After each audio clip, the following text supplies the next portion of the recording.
Bonjour à tous.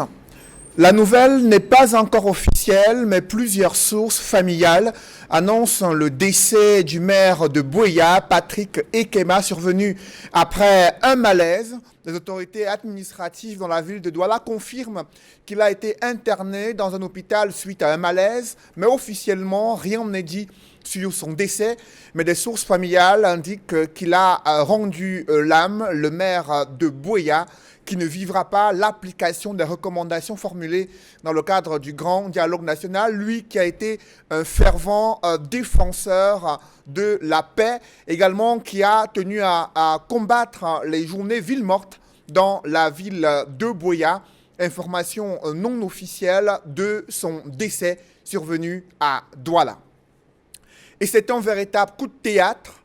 Après avoir demandé l'accélération de la procédure de passation du terminal à conteneurs de Douala, le secrétaire général de la présidence de la République vient d'ordonner au directeur général du port autonome de Douala de suspendre les travaux de finalisation des termes du contrat de concession avec la société Terminal Investment Limited, l'entreprise suisse ayant officiellement été sélectionnée au terme d'un appel d'offres international pour les activités d'exploitation et de maintenance du terminal à conteneurs du port de Douala. Selon le secrétaire général de la présidence de la République, cette demande de suspension de la procédure est un ordre du président de la République du Cameroun en attendant les conclusions définitives du bras de fer judiciaire qui oppose le groupe français Bolloré au port autonome de Douala. Cette prise de décision de la présidence de la République survient après l'entretien entre le ministre français des Affaires étrangères, Yves Le Drian, et le chef de l'État du Cameroun au palais de l'Unité, ce qui suscite de vives réactions dans la presse nationale et internationale. Pour Le Messager, le chef de l'État, Paul Biya, sauve Bolloré des eaux troubles au regard des batailles pour la gestion du terminal à conteneurs du port de Douala-Bonabéry.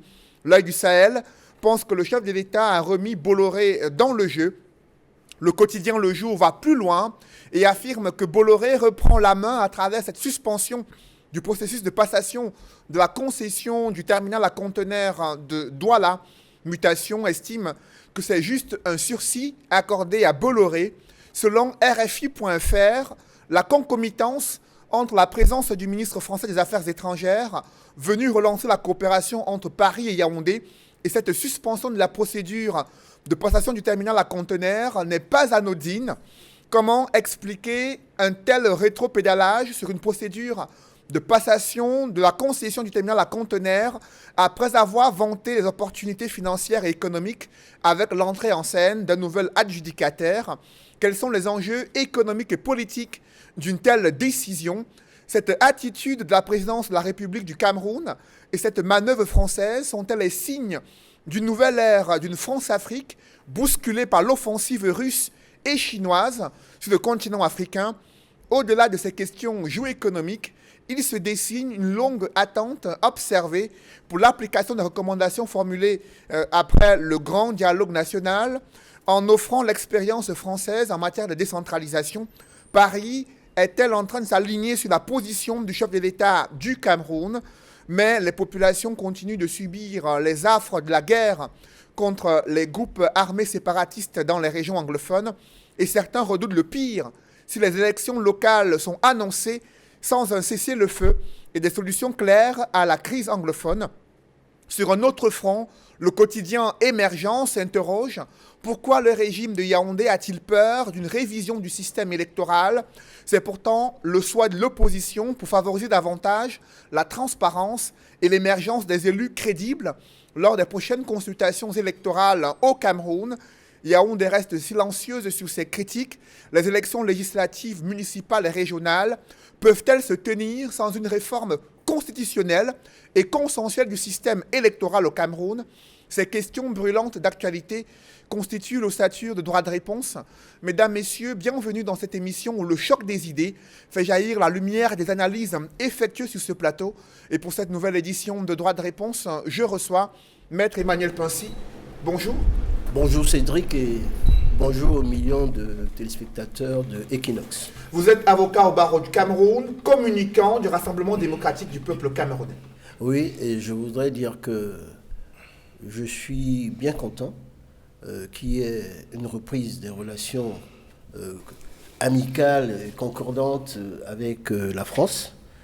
Et on en parlera tout à l'heure parce que sur le problème du terminal à conteneurs, l'économiste qui est là va peut-être mieux nous expliquer, mais on saura que la procédure n'a pas été bien respectée en écartant une société qui était là depuis très longtemps. Donc le chef d'État qui est un juriste de haut vol. Permettez qu'on introduise Maître Pensy et les autres invités sur ce plateau. Célestin Diamène, bonjour.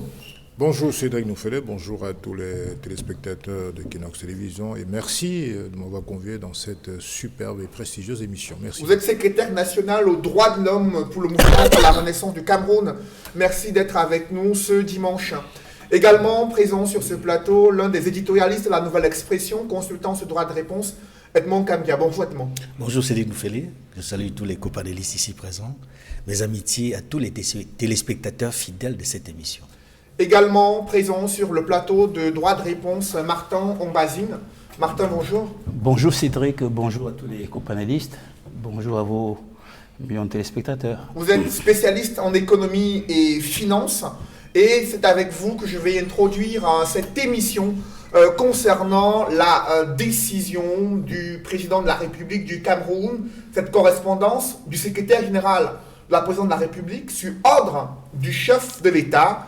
Il a demandé au directeur général du port autonome de Douala de suspendre les travaux de finalisation des termes du contrat de concession du terminal à conteneurs aux nouvelles adjudicataires provisoires de ce terminal à conteneurs. De quoi il s'agit concrètement lorsqu'il y a une telle correspondance adressée au directeur général du port de Douala? Comment vous la comprenez? En réalité, ça peut paraître extrêmement difficile à comprendre. Parce que, voyez-vous, nous pensons qu'une société comme le port autonome de Douala a un conseil d'administration. Vous comprenez? Quoi que ce soit l'État qui est propriétaire de cette structure, il me semble quand même que ce type d'information devait être porté par le conseil d'administration qui a un président et qui est censé défendre des intérêts, que ce soit du Cameroun, que ce soit des actionnaires. Ça, c'est d'un. De deux, il me semble que ça fait un peu cacophonie.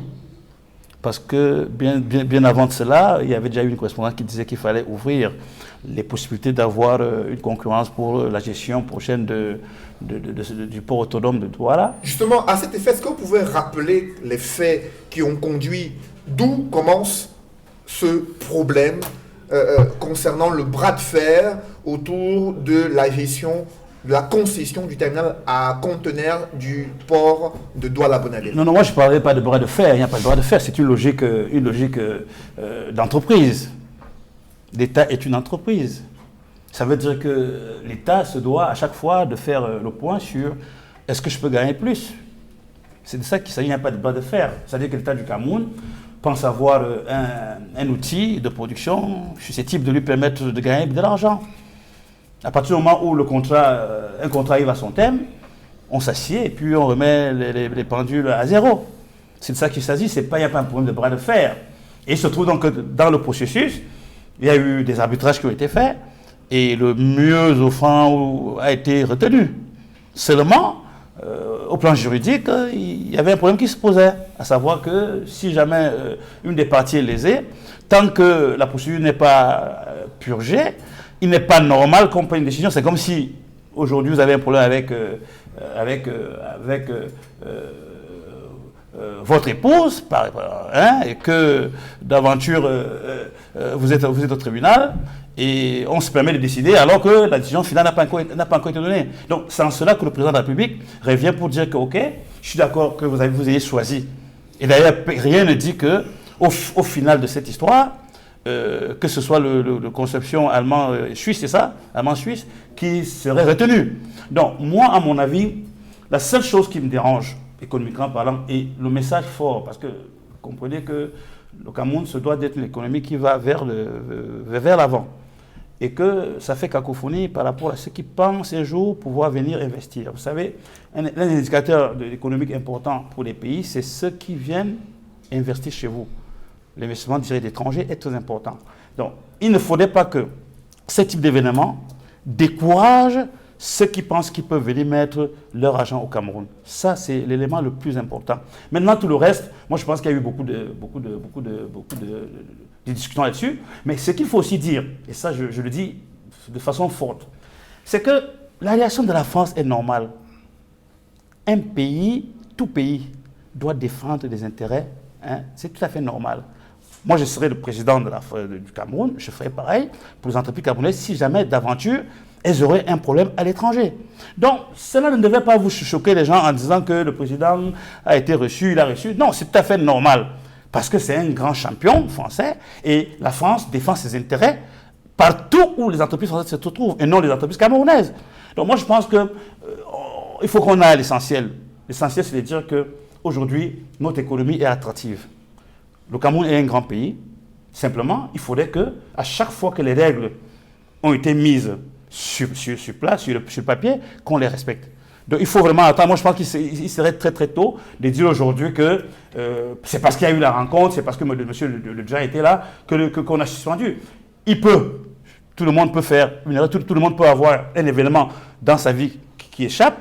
Et il se pourrait qu'au niveau de la présidence, on se soit rendu compte que non, bien sûr qu'on a donné OK pour qu'on renégocie les choses, mais qu'il fallait d'abord quand même attendre la décision des juges par rapport à l'appel fait par le groupe Bolloré. Alors après vous, Edmond Kamdia, sur cette décision, en l'espace d'1 an, on a vu une correspondance du secrétaire général de la présidence de la République qui a demandé l'accélération des procédures. Le port autonome de Douala a même communiqué en faisant savoir qu'il a fait appel de la décision du tribunal administratif à Douala et que cette décision est suspensive et lui permettait de continuer le processus de négociation de ce contrat de concession avec le nouvel adjudicataire provisoire, à savoir l'entreprise suisse Terminal Investment Limited.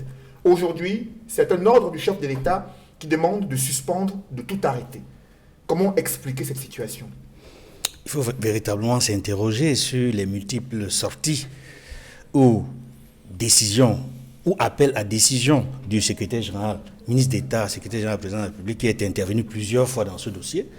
Parce que sa dernière sortie, où il précise que c'est d'ordre du président de la République, nous montre qu'en réalité, il est en difficulté, le ministre d'État, secrétaire général de la présidence, puisque cette dernière décision va à l'encontre de la précédente qu'il avait prise, qui concernait l'accélération des procédures, puisqu'il demandait au directeur général du port autonome de Douala d'accélérer les procédures, que tout se passe normal, tel que prévu, puisqu'on sait que le concessionnaire sortant arrive au terme de son contrat. Et comme il n'a pas fait partie de ceux qui avaient soumis, n'est-ce pas, qui s'étaient proposés à reconduire. Bon, lui, il n'était pas candidat pour reconduire son contrat. Mais il y a d'autres qui sont arrivés et le processus est non seulement en cours, mais il y a un adjudicateur provisoire qui est connu. Donc, il y a des questions que l'on peut se poser. La première, c'est celle dont parlait un précédent panéliste tout à l'heure.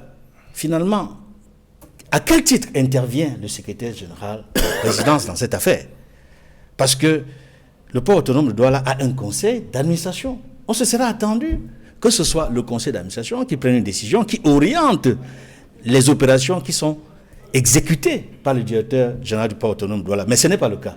On se serait attendu que ce soit la tutelle administrative qui intervienne pour guider ou indiquer comment est-ce qu'il faut continuer avec cette opération.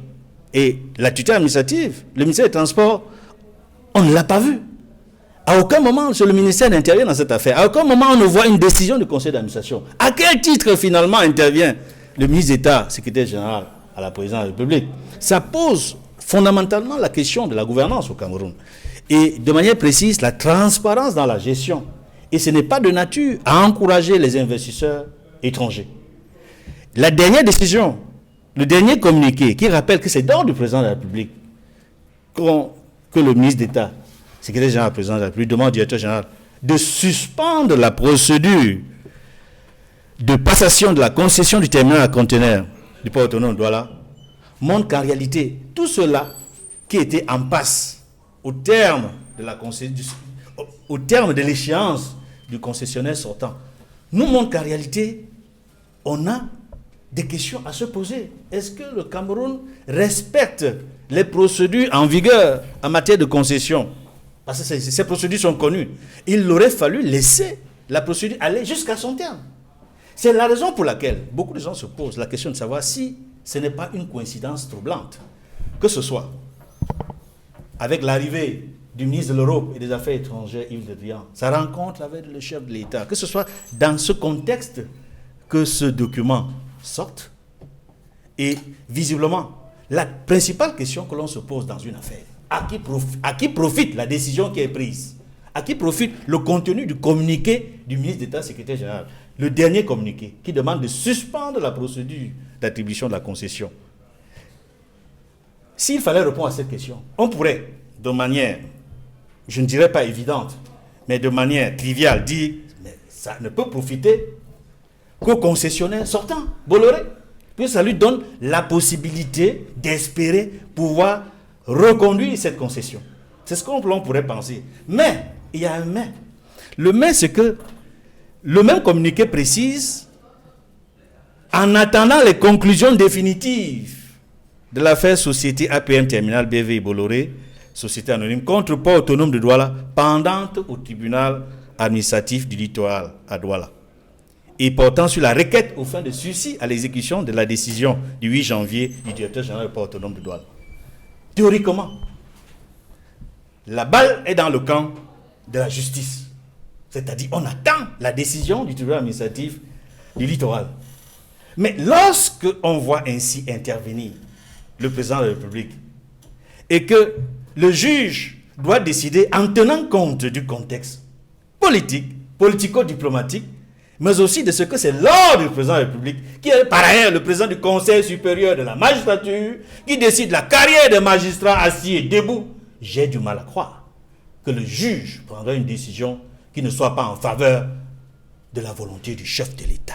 C'est le premier constat que nous pouvons faire dans cette affaire. Et jusqu'au 2 octobre 2019, l'autorité portuaire de Douala et la société suisse Terminal Investment poursuivaient en toute sérénité, ce sont leurs mots, les négociations devant permettre dans un premier temps aux deux parties de parapher les termes du contrat. Quelques semaines plus tard, le président de la République, à travers son secrétaire général, demande la suspension des travaux de négociation, de finalisation des termes du contrat. Célestin Ndiamène, selon le site RFI.fr, il y a une concomitance entre la visite de Jean-Yves Le Drian au Cameroun, ministre de l'Europe et des Affaires étrangères en France, et le chef de l'État, et cette décision de suspension de la procédure de passation du terminal à conteneurs à un autre adjudicataire. Bien, c'est vrai que sur le plan strictement juridique, on peut parfaitement comprendre qu'il y ait suspension. Après tout, je crois que M. Bolloré avait saisi par une requête le tribunal administratif du littoral. En ce sens-là, il y a des raisons qui peuvent être avancées pour justifier une suspension. Cela dit, permettez-moi de faire une lecture politique, parce que je suis tout de même un homme politique. Et donc, le fait qu'il y ait coïncidence précisément entre la venue du ministre des colonies et effectivement la sortie de cette lettre de M. Ngongo pose problème. Parce qu'en vérité, quand vous regardez le site de M. le secrétaire général à la présidence, ministre d'État, il n'y a pas ce communiqué. Comprenez, il n'y a pas ce communiqué. Et quand vous regardez le site de son président, il n'y a pas non plus ce communiqué. Or, il apparaît dans une lettre signée du président, du secrétaire général à la présidente de la République. Donc, ça veut dire que, honnêtement, il y a des tractations qui sont, à mon sens, sournoises en tout cas, qui peuvent être déduites de ce qui vient de se passer. Parce qu'en vérité, il se passe quoi?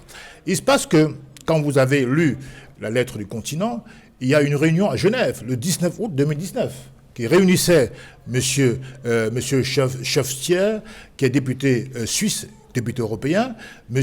Ngongo et M. Alexis Keller, qui est actuellement l'homologue, n'est-ce pas, de M. Ferdinand Ngongo, donc secrétaire général à la présidence française.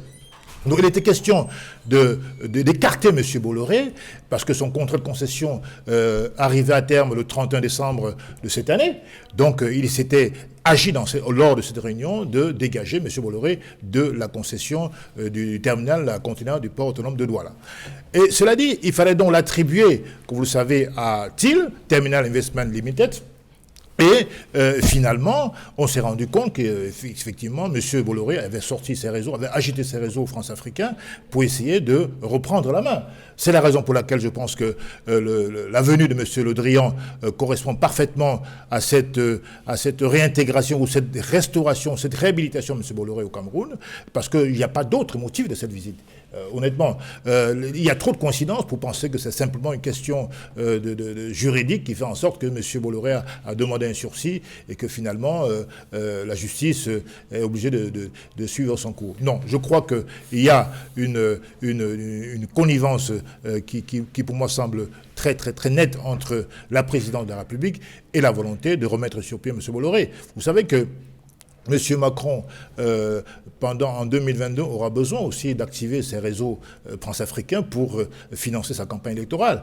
Donc, je pense que le réseau Bolloré, qui est vomi d'autre part en Afrique, je veux dire au Niger et au Bénin, est quand même un réseau qui a pas mal d'influence, en tout cas au Cameroun. La DIT, qui est une filiale du groupe Bolloré, jusqu'à présent, après 15 ans de gestion du port autonome, n'a pas donné un bilan très satisfaisant. Ce qu'ils ont fait au port autonome de là, ils l'ont fait pour Camrail. Je dis que le bilan est totalement désastreux. Donc par conséquent, je crois que c'est uniquement sur les critères politiques qu'effectivement M. Le Drian a effectué ce voyage pour remettre sur pied le groupe Bolloré, tout simplement. Et ça me pose un problème, parce que, en vérité, les investisseurs qui regardent ce genre d'attitude des autorités camerounaises n'ont pas envie de venir investir au Cameroun. La sécurité judiciaire ou juridique est un élément très important pour l'économie d'un pays. Or là, ce sont des images absolument détestables qu'on donne du Cameroun, qui n'est plus un grand pays, contrairement à ce que pense M. Rumba. Il y a longtemps que le Cameroun n'est plus un grand pays, et justement, ça pose un vrai problème. Parce que nous devons justement lancer une image positive, comment dirais-je, aux potentiels investisseurs, à la fois camerounais et étrangers, pour leur dire que, écoutez, en cas de pépin, en cas de contentieux, vous êtes assuré de votre bon droit. Ça n'est pas le cas. Dan Poulot, qui est camerounais, qui fait partie du consortium local qui devait appuyer M. Gianluigi, l'italien du MSC, qui devait gérer ce port, puisqu'il y a eu un contrat de concession provisoire qui avait été octroyé, ben aujourd'hui, j'ai l'impression de dire que quand on nous dit consommons camerounais, produisons camerounais, encourageons l'économie camerounaise, c'est totalement le contraire qui est en train de se faire. Alors, on va réhabiliter un négrier qui est M. Bolloré, et ça, c'est profondément choquant pour... On ne va pas s'attaquer à l'honorabilité des personnalités concernées. Il faut préciser qu'il s'agit d'une suspension des travaux de finalisation des termes du contrat entre le port autonome de Douala et la société suisse Terminal Investment Limited. Maître Emmanuel Pansi, selon vous, y a-t-il eu un arbitrage politique, une influence politique de la décision du président de la République demandant la suspension de cette finalisation des termes du contrat pour la passation de la concession du terminal à conteneurs de Douala? Avant de répondre à votre question, je voudrais dire tout simplement qu'il faudrait rappeler un peu les faits. Parce que, contrairement à ce que j'ai cru comprendre, le groupe Bolloré avait soumissionné pour avoir une prorogation de cette concession-là. Et que son dossier a été écarté en disant qu'ils n'étaient pas capables de pouvoir gérer un terminal à conteneurs. Pour des gens qui sont là depuis peut-être une quinzaine d'années. Et je tiens à rappeler que le groupe Bolloré, malgré tout ce qui est dit, c'est plus de 5500 Camerounais qui y travaillent et qui sont notamment bien payés. C'est vrai également que le groupe Bolloré a une tendance tentaculaire de vouloir gérer tous les ports d'Afrique. Ce qui est normal pour une société qui veut une expansion, mais ce qui peut paraître abusif au certain nombre de pays africains qui ne veulent pas qu'une multinationale puisse contrôler en tout état de cause tout ce qui se passe dans leur pays. Et sur ce point-là, après avoir été écarté et choisir le groupe TIL, effectivement, qui a également quelqu'un de très puissant en France, qui est M. Alexis Kohler, qui est le secrétaire général de la présidence en France et qui a été directeur financier de ce groupe-là qui soumissionne. Bon, donc, ça, ils ont été écartés et ils ont saisi en référé administratif le tribunal de Douala, le tribunal administratif de Douala. Et le tribunal administratif de Douala a rendu une décision qui concerne en disant qu'il faut surseoir à continuer, etc. Et ce qui me paraît plutôt choquant, c'est que au moment où on dit qu'il faut surseoir, il y a une décision de justice, une lettre de la présidence leur demande de continuer. Il faut préciser, Maître Emmanuel Passy, que le port autonome de Douala a sollicité la Cour d'appel par rapport à cette décision et a estimé qu'ayant sollicité la Cour d'appel, il y a une suspension de la décision d'exécution à ce soir. Est-ce que c'est vrai? Non, je vais vous dire une chose. C'est comme si quelqu'un est en train de construire. Vous avez un litige sur un terrain. Quelqu'un est en train de construire. Le juge rend une décision d'arrêt des travaux. Le gars fait appel et continue à faire les travaux. Et comme les gens travaillent jour et nuit, à la fin, avec les longueurs de procédure, il aura fini la maison pour mettre le tribunal devant le fait accompli. C'est ce que le président a voulu arrêter. Effectivement, c'est vrai que la France a l'habitude, et ce n'est pas une mauvaise chose, de pouvoir faire des interventions pour leur société à l'extérieur. Et la venue de M. Le Drian concorde également avec les nouvelles relations qui sont avec la France. Je tiens à rappeler ici que pendant un certain temps, moi j'ai pu le voir à Paris, le président Biya était quasiment persona non grata à l'Élysée. On n'en voulait pas pour un certain nombre de mesures. L'opposition, qui a beaucoup de médias avec elle, a écrit beaucoup. Tout le monde lit en France, les ambassadeurs. Et on a demandé au président Biya de faire un certain nombre de réformes et de faire... Vous n'oubliez pas qu'un certain nombre de processus d'investissement, la France, malgré tout, est un pays qui investit beaucoup au Cameroun, même si les investissements français ne me semblent pas être de bon augure. Je tiens sur ce à donner l'exemple du pont sur le Vouri, 752 mètres, plus de 165 milliards, c'est le pont le plus cher qui existe au monde. Et ça, c'est quelque chose que je ne trouve pas bon. Bon, seulement dit, le problème, et vous le savez peut-être pas, lorsque les gens écrivent à la présidence, il existe des directions, du courrier, etc. Les courriers n'arrivent pas. Ou bien les gens contrôlent.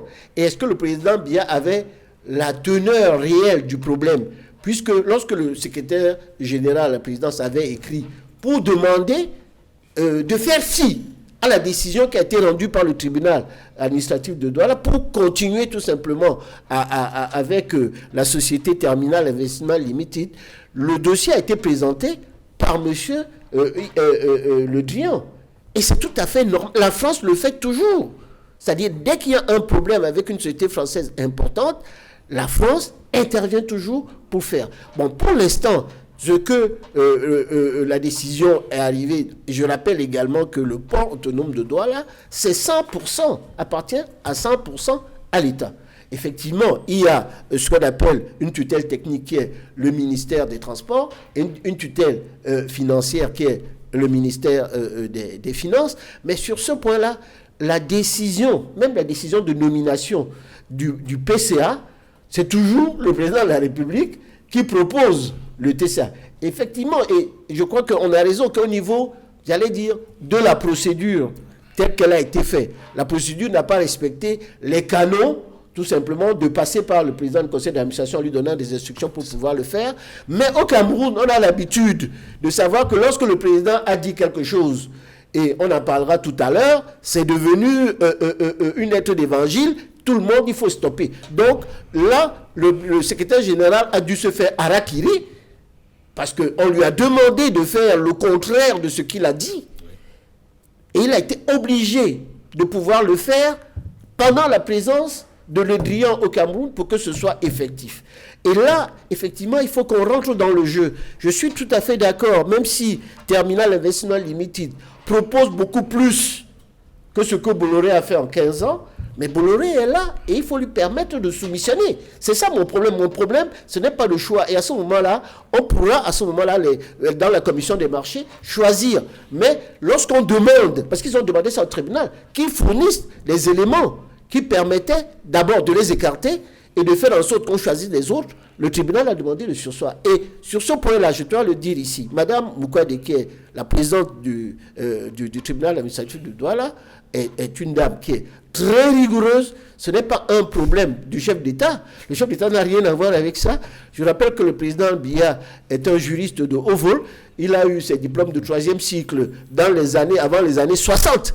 Et qu'avec son expérience, il peut juger. Et lorsque M. Le Drian présente le problème, il a voulu tout simplement que tout revienne à la justice. Justement. Et je crois que c'est une bonne chose qu'au Cameroun, qu'on ne prenne pas la justice comme une serpillière Et là, sur ce point-là, le secrétaire général a eu tort. Quelles que soient savez les bien que les rencontres, tribunaux camerounais sont inféodés par le monde politique. le tribunal administratif de Douala, moi je sais, j'ai été personnellement député. Cette décision du président est une bonne décision. Cette correspondance du secrétaire général de la présidence de la République intervient après que le port autonome de Douala ait vanté les avantages économiques et financiers avec l'entrée en scène d'un nouveau concessionnaire. Martin Mombazine, comment comprendre cette situation? Il y a un port autonome de Douala qui communique sur les avantages financiers et économiques existants avec l'entrée en scène d'un nouveau concessionnaire pour le terminal à conteneurs de Douala, évoquant les centaines de milliards de francs CFA que pourrait gagner le Cameroun avec la signature de ce contrat. Et que le chef de l'État demande à son secrétaire général de suspendre les termes de finalisation de ce contrat-là. Quel signal cela envoie aux investisseurs? Quels sont les enjeux politiques et économiques selon vous d'une telle décision? Je voudrais déjà dire que, voyez-vous, la gouvernance nous suit toujours au Cameroun. C'est-à-dire que pour moi, c'est des problèmes de gouvernance. Vous savez, lorsqu'on regarde ce problème aujourd'hui, il me semble qu'il y a un véritable problème d'asymétrie de l'information entre la présidence de la République et le reste du monde, le reste du pays. Parce que il me semble que si ce problème avait été régulièrement débattu, si l'information circulait normalement, on n'en serait pas arrivé là. Je veux par là dire que la manière dont nous fonctionnons aujourd'hui, me semble-t-il, est tributaire de la cadence des rencontres qui se produisent entre le président de la République et ceux qui sont en charge de mettre sa politique en pratique, notamment à travers les conseils des ministres. Vous savez très bien que lorsqu'il y a des conseils des ministres qui sont hebdomadaires, un tel problème ne se serait jamais posé. Vous comprenez? Ça ne se serait jamais posé, puisque c'est des sujets qu'on amène toutes les semaines et le président au courant semaine par semaine. Donc, avant de parler des effets bénéfiques de la proposition, près de 350 milliards, 60 milliards en 15 ans, ce qui est largement au-dessus de ce que le groupe Bolloré proposait. Je vous ai dit qu'on demande aux entreprises publiques qui ont maintenant des statuts d'entreprises privées, donc commerciales, d'avoir un seul objectif, c'est de gagner de l'argent. Donc, économiquement parlant, ce choix est un choix objectif. Ce n'est pas de gaieté de cœur, c'est-à-dire que Thiel n'est pas quelqu'un qui sort de nulle part, Thiel a l'expertise dans ce secteur-là, et donc, si à cette expertise vient s'ajouter la performance économique des ports autonomes, comment voudrez-vous que la direction, le top management du port autonome puisse refuser cette proposition, puisqu'elle paraissait sur le papier meilleure que celle de Bolloré? Mais non, ils n'ont pas subventionné. Non, je dis ceci. Oui, non, ils n'ont pas subventionné, donc vous ne pouvez pas comparer, c'est pour ça. C'est un rectificatif que j'apporte. Je veux dire, pas il y a eu un appel d'offres international et APMT et Bolloré faisaient partie de ceux qui ont déposé leur dossier. En janvier 2019, il y a une publication. Ils ont été disqualifiés, mais il y a une proposition au départ. Disqualifiés pour insuffisance. Monsieur Nefelé, je vous en prie, Martin, vous avez la parole. c'est comme si vous disiez qu'à chaque fois que vous faites une demande de travail, enfin, vous répondez à une offre de travail, une offre d'emploi. Vous savez pourquoi est-ce qu'on écarte votre dossier? Il y a des critères qui sont propres à la structure qui est en charge de faire l'arbitrage. Vous n'êtes pas sûr que lorsque moi je dépose mon CV, par exemple, que je ne sois pas le meilleur. Qu'est-ce que vous en savez, M. Penty? Moi, je vous dis, je n'en sais rien. Moi, ce que je sais, c'est que sur toutes les évaluations, étape par étape, l'offre de Thiel est largement au-dessus et ça permet au port autonome, sur les 15 ans, d'avoir des résultats qu'elle n'a jamais eus avec le groupe Bolloré. Ça, c'est d'un. De deux, que voulez-vous aujourd'hui, lorsqu'on sait que le dernier classement Doing Business dit que le Cameroun est 166e? À reculer d'un rang. Donc, c'est pour vous dire que dans les critères, parmi les critères, il y a la gouvernance, il y a le climat des affaires, il y a des infrastructures. Vraiment, je vous dis, les répercussions de cette histoire, quelle qu'en soit l'issue, sont négatives pour notre économie et pour notre aura au plan international. Maintenant, nous devons corriger. C'est-à-dire qu'on ne sait pas ce que fait un directeur général d'une structure à qui on demande des résultats. On ne sait pas le rôle que joue un PCA d'une structure dont on demande des résultats. Et si d'aventure maintenant, il est dit que ce fonctionnement peut être remis sur l'ensemble des autres structures d'État, c'est un très mauvais signal pour notre économie et pour les investisseurs qui veulent mettre de l'argent dans le pays. Le groupe Bolloré a réagi à l'annonce du port autonome de Douala sur les avantages économiques et financiers qu'offre-t-il, estimant qu'il y a un caractère illusoire, car la plupart des redevances annoncées sont des redevances variables, assises sur des trafics qui ont été volontairement surévalués. Est-ce que vous le pensez? Non, je ne le pense pas. À ce stade de la compétition, si je puis dire ainsi, personne ne s'hasarderait à mettre sur le papier des choses qui ne sont pas quantifiables, qui ne sont pas justes. Non. Je pense que Bolloré a cet avantage qu'ils sont avec le Cameroun, la France et le Cameroun, une relation traditionnelle, où on s'est dit à la limite que, bon, comme c'est quand même des gens avec lesquels nous entretenons des relations particulières, on peut essayer de revoir la chose. Non, je vous ai dit ceci, plusieurs fois, vous envoyez vos CV pour un job, vous ne pouvez pas savoir pourquoi est-ce que votre CV, qui est le meilleur, n'est pas retenu. C'est tout. Moi, je ne vois pas pourquoi est-ce qu'on va aller de gauche à droite. Non. Il y a eu un appel d'offres. Le groupe Bolloré peut-être s'est senti ne pas être capable parce que le moment venu, il n'était pas prêt. Aujourd'hui, ils reviennent pour dire que nous ne sommes pas d'accord. Peut-être qu'ils vont s'allier, mais ils ne sont pas là pour juger si il a la capacité de faire telle ou telle chose. Ce n'est pas leur job. Leur job de faire aussi une offre qui serait peut-être mieux que celle du groupe TIL. Mais le passé de Bolloré, qu'on le veuille ou pas, le suit aussi. C'est-à-dire que nous ne faisons pas comme si Bolloré uniquement au port, parce que le port est sucré. Je parle toujours des choses de façon simple. Le port est sucré parce que l'argent qui vient du port est facile. Quel est l'enjeu de la maîtrise de la concession de ce terminal à conteneurs à Douala? Le Cameroun est un grand pays. Je répète, ça me sonne jamais s'il ne veut pas. Le Cameroun est un grand pays. Était un grand pays. Le Cameroun est un grand pays. Le Cameroun, les potentialités... 66e pays dans le monde, le classement de Monsieur business, Damen, vous continuez à Monsieur dire que c'est Damen, un grand pays, un je problème. parle en termes de potentialité. Ah, ben ouais, dans ça. Donc je vous dis que, Si c'est un je vous dis, on est le grand pays. il suffit que l'on bouge de 2-3 fois rapidement pour que les choses se mettent en ordre. Mais je dis ceci, Avec des pourquoi est-ce que le Cameroun reste un pays attractif? Parce que nous sommes un grand pays avec un potentiel économique fort.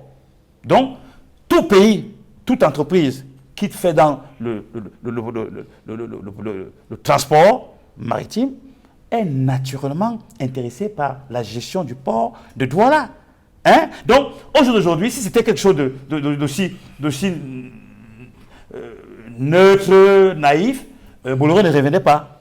C'est parce que le Cameroun est au centre du développement de cette zone, CEMAC, et y compris même les pays d'à côté. Donc, ne pensez pas que même si ça marche pas bien comme on le souhaite, sous prétexte que les structures qui sont en charge de gouverner ou de mettre en place en musique les programmes économiques de notre pays, le Cameroun reste et restera toujours un grand pays qui va toujours et toujours attirer les investisseurs. Et le président directeur général du groupe Bolloré, Cyril Bolloré, a sollicité en septembre en 2019 l'arbitrage du chef de l'État afin que l'accord spécial signé le 4 octobre 2017 entre le port de Douala et DIT soit mis en œuvre. Selon sa correspondance, cette mise en œuvre permettrait de solder à l'amiable les différends opposant le port de Douala et DIT et de relancer un appel d'offres de mise en concession du terminal à conteneurs sur une base sereine. Edmond Kandia, cette demande d'arbitrage du chef de l'État introduite par Cyril Bolloré, président directeur général du groupe Bolloré, demandant à ce qu'il y ait d'abord le respect d'un accord qui a été signé entre le port autonome de Douala et DIT, et ensuite il demande qu'on relance un appel d'offres sur une base sereine pour permettre également à Bolloré d'être dans le jeu. Pensez-vous que cela a joué un rôle dans cette décision du chef de l'État? On ne peut pas le nier, ça a joué un rôle dans la décision du chef de l'État. Et on n'est pas surpris que le chef de l'État soit intervenu. On connaît tous les capacités et le réseautage du groupe Bolloré en Afrique et partout ailleurs. On connaît leurs relations avec les dirigeants africains. J'ai dit, on n'est pas surpris. Si quelqu'un est surpris, c'est qu'il est naïf. naïf complètement. Et cela dit, vous parlez du mois de septembre 2019. Effectivement, en septembre 2019, justement, dans l'édition de la nouvelle expression du vendredi 20 septembre 2019, nous rappelions que le concessionnaire sortant du port autonome, sortant du terminal à conteneurs de Douala, refusait d'accepter sa mise à l'écart. Et nous concluons notre article en disant que Bolloré n'a pas dit son dernier mot. Ça, c'est un article de la nouvelle expression du 20 septembre 2019. Bolloré n'a pas dit son dernier mot. Et avec les rebondissements auxquels on assiste depuis quelques jours, nous sommes vraiment dans notre rôle. Nous sommes. En fait, les faits nous donnent raison que Bolloré n'avait pas dit son dernier mot. Mais dans cette Aujourd'hui, nous avons le sentiment. Je préfère dire, nous avons le sentiment, en attendant que les choses se terminent. Nous avons le sentiment que la messe est dite. Parce qu'il y a plusieurs arguments, plusieurs éléments historiques même, récents de ces dernières années qui nous montrent que le groupe Bolloré a un réseau d'influence auprès des dirigeants africains et l'actuel président français, à mi-mandat, qui a besoin d'un accompagnement de ses homologues africains et notamment du chef de l'État camerounais dans sa campagne qu'il va bientôt préparer parce qu'il tient à avoir un second mandat également, il faut le dire. Et tout ça rentre dans un certain nombre de conjonctures qui nous amènent à penser que ce qui est arrivé il y a quelques jours ne devrait pas nous surprendre. La messe est dite. Mais Cyril Bolloré estime que les entreprises de son groupe font l'objet de dénigrements et de campagnes de sabotage au Cameroun de la part de certaines autorités et de certains médias. Dans sa correspondance, il insiste sur le fait que le groupe Bolloré a déjà investi 300 milliards de francs CFA au Cameroun avec plus de 5000 employés. Est-ce que ces arguments, selon vous, ont amené le président de la République à demander d'abord la suspension des termes de la finalisation du contrat avec un nouvel opérateur pour le terminal à conteneurs à Douala? Nous ne lisons pas dans la boule du cristal, mais nous faisons des investigations, nous faisons des enquêtes et nous sommes capables, sur la base des enquêtes que nous faisons, d'analyser. Rappelez-vous, en 2015, juillet 2015, le président François Mitterrand arrive au Cameroun dans une visite... François Hollande arrive au Cameroun dans une visite d'État. Et lors de la conférence conjointe de presse, à laquelle j'ai pris part, avec le PDG Séverin Tchunke du groupe Equinox, nous étions dans la salle. La conférence conjointe Paul Biya-François Hollande. À un moment donné, il y a eu des questions des journalistes aux différents chefs d'État. Paul Biya, dans une réponse à une question d'un journaliste étranger, répond en regardant face à face François Hollande et lui dit « Ne dure pas au pouvoir qui veut, mais qui peut ». Et cette réponse cinglante venait à la suite d'une question, j'allais dire, très provocatrice d'un confrère étranger qui qualifiait Paul Biya du dernier dinosaure politique, de fossile. J'avoue que la question, la formulation de la question n'était pas décente. Et cette réponse forte du chef de l'État à l'endroit du journaliste qui a posé la question, mais en regardant face à face son homologue qu'il recevait, montrait très bien jusqu'où le chef de l'État est capable d'aller ou de prendre position par rapport soit aux intérêts du Cameroun, soit à ses intérêts qui lui sont propres. Quand je parle de ses intérêts qui lui sont propres, c'est pourquoi je le dis maintenant en relation avec le groupe Bolloré. Que s'est-il passé? Souvenez-vous, il y avait cette affaire du terminal à conteneurs du port autonome de Kribi. Et on sait très bien que Bolloré n'était pas en bonne passe. Il était le moins bien classé pour obtenir le terminal à conteneurs du port autonome de Kribi. Mais finalement, après la visite de François Hollande au Cameroun, après les discussions qu'ils ont eues en tête à tête, est-ce que Bolloré a obtenu le terminal à conteneurs de Kribi ou pas? Oui, la réponse est oui. Nous ne serons pas surpris que cette fois-ci également, dans le cadre de la suspension de la procédure, n'est-ce pas, de passation de la concession du terminal à conteneurs du port de Douala-Bonabéry, que les choses aillent dans le sens du renforcement des liens de coopération, d'amitié entre le Cameroun et la France. Alors cette décision intervient au moment où Jean-Yves Le Drian dit qu'il est venu relancer la coopération économique entre la France et le Cameroun. Avec vous, est-ce que vous avez le sentiment que cette décision demandant la suspension de la finalisation des termes du contrat pour la passation de la concession du terminal à conteneurs du port autonome de Douala, est-ce que cela est en train d'être fait dans l'intérêt des Camerounais, dans l'intérêt du Trésor public qui a besoin d'argent venant de ses concessionnaires pour renflouer les caisses de l'État? D'abord, je répète qu'il n'est pas déraisonnable de penser que M. Bolloré ait introduit une requête en sursis par rapport à la décision du 8 janvier du directeur général de la PAD de Douala. C'est tout à fait, sur le plan juridique, tout à fait raisonnable et logique.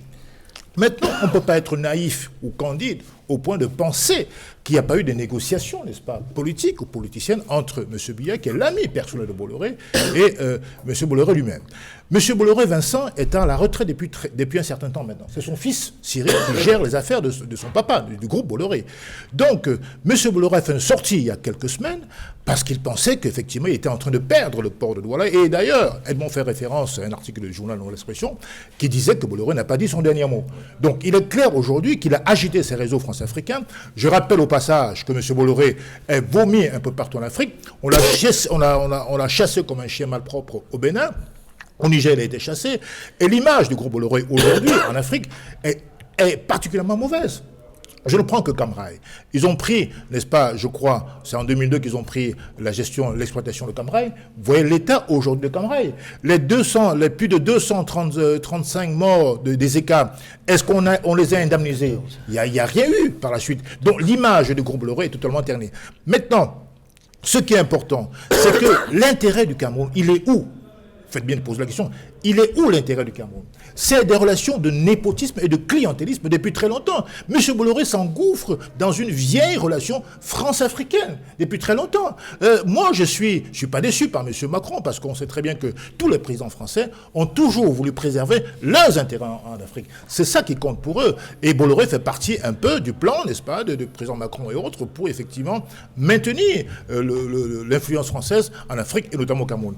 Vous voyez, par exemple, aujourd'hui, nous sommes dans un monde multipolaire. Aujourd'hui, on a la Russie qui lorgne vers l'Afrique de plus en plus. Vous avez la Chine depuis un certain temps. Vous avez, les États-Unis, bien entendu. Vous avez, bien entendu, la France qui pense que ses intérêts sont grignotés de plus en plus en Afrique francophone.